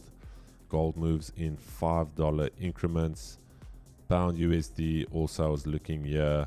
Ideally this was the ideal setup, selling from Asia lows. And Euro USD, this I don't feel this was a bad setup. I honestly did not think we were gonna grind like this, so maybe even a little bit later we do something like this. We reject that 200 EMA, and then I will grab this lower. So okay, we need to Caitlin has spoken. Chad, but really appreciate it. Thank you so much for joining. Before you guys leave, please make sure to drop a like and subscribe if you have not yet done so. See you guys at 4. Just letting you guys know, potential for load shedding because the schedules are all messed up. And I also saw something about we're on stage 3 now. Yeah, I don't know on what stage we are, but we're on various stages here. But we will see you. We will see you guys at 4. Peace and love. Thank you so much for the support, and we will see you guys later. Yeah, to all the ladies in the house, tell them. Another day in the ghetto. One look outside and I'm already upset, yo. It look about 102. It's a Saturday and Biggie ain't got nothing to do. I'm interrupted by a phone ring. Sometimes I wish I never got the motherfucking thing. Hello, can I speak to Biggie? Yo, who this? Tanisha, your call back, I'm busy. Why don't you hit me on the box a little later? Washed up, got dressed, hits the elevator. Steps out, it's the same old scene. Dope fiend, crack fiend, eyewitness news team. I seen the honey with the butt looking butter soft. I know she look much better with them clothes up off. Sitting all thick with the ruby red lipstick. That's the one I got to get with. Can I get with ya? Can I get with ya? Can I get with ya? Can I get with ya? Why you wanna get with me? Cause you got a big B-U-T-T-C. Can I get with ya? Can I get with ya? Can I get with ya? Can I get with ya? Why you wanna get with me? Cause you got a big B-U-T-T. She said if I get with you, I got to get with your whole hood rat crew. What you think I do? Sling skins for a living? My name ain't November. This ain't Thanksgiving. You ain't Michael Bivins. Smack it up, flip it, rub it down. Do me, baby, I ain't down. My name ain't Tupac, I don't get around. You hitting this nigga, how that sound? First of all, you got me mixed up with somebody you done slept with. Hold up, that's my Nina Cherry shit. I got something slicker, let me just sip up on this liquor. All I wanna do is smoke a little chronic, slam you like Onyx, and get you hooked on this Biggie Smalls phonics. 102, how to squeeze 22s in them Reebok shoes, huh? Can I get with ya? Can I get with ya? Can I get with ya? Can I get with ya? Cause you got a big T-T-C. Can I get with ya? Can I get with ya? Can I get with ya? Can I get with ya? Why you wanna get with me? Cause you got a big B-U-T-T. I said, walk me upstairs, cause I forgot my Phillies. She said, I don't care, just don't be acting silly. I knew I had a track with my hardcore rap, and it wouldn't take a second before I had her on the back, twiddling with the plus strap. Threw on my silk CD, cause I wanna get freaky with you. Lose control on the skins is all I can picture. Now I'm about to hit ya. Can I get with ya? Ow, can I get with ya? Why you wanna get with me? Cause I got to make you get. Hey, can I get with ya? Can I get with ya? Hey, can I get with ya?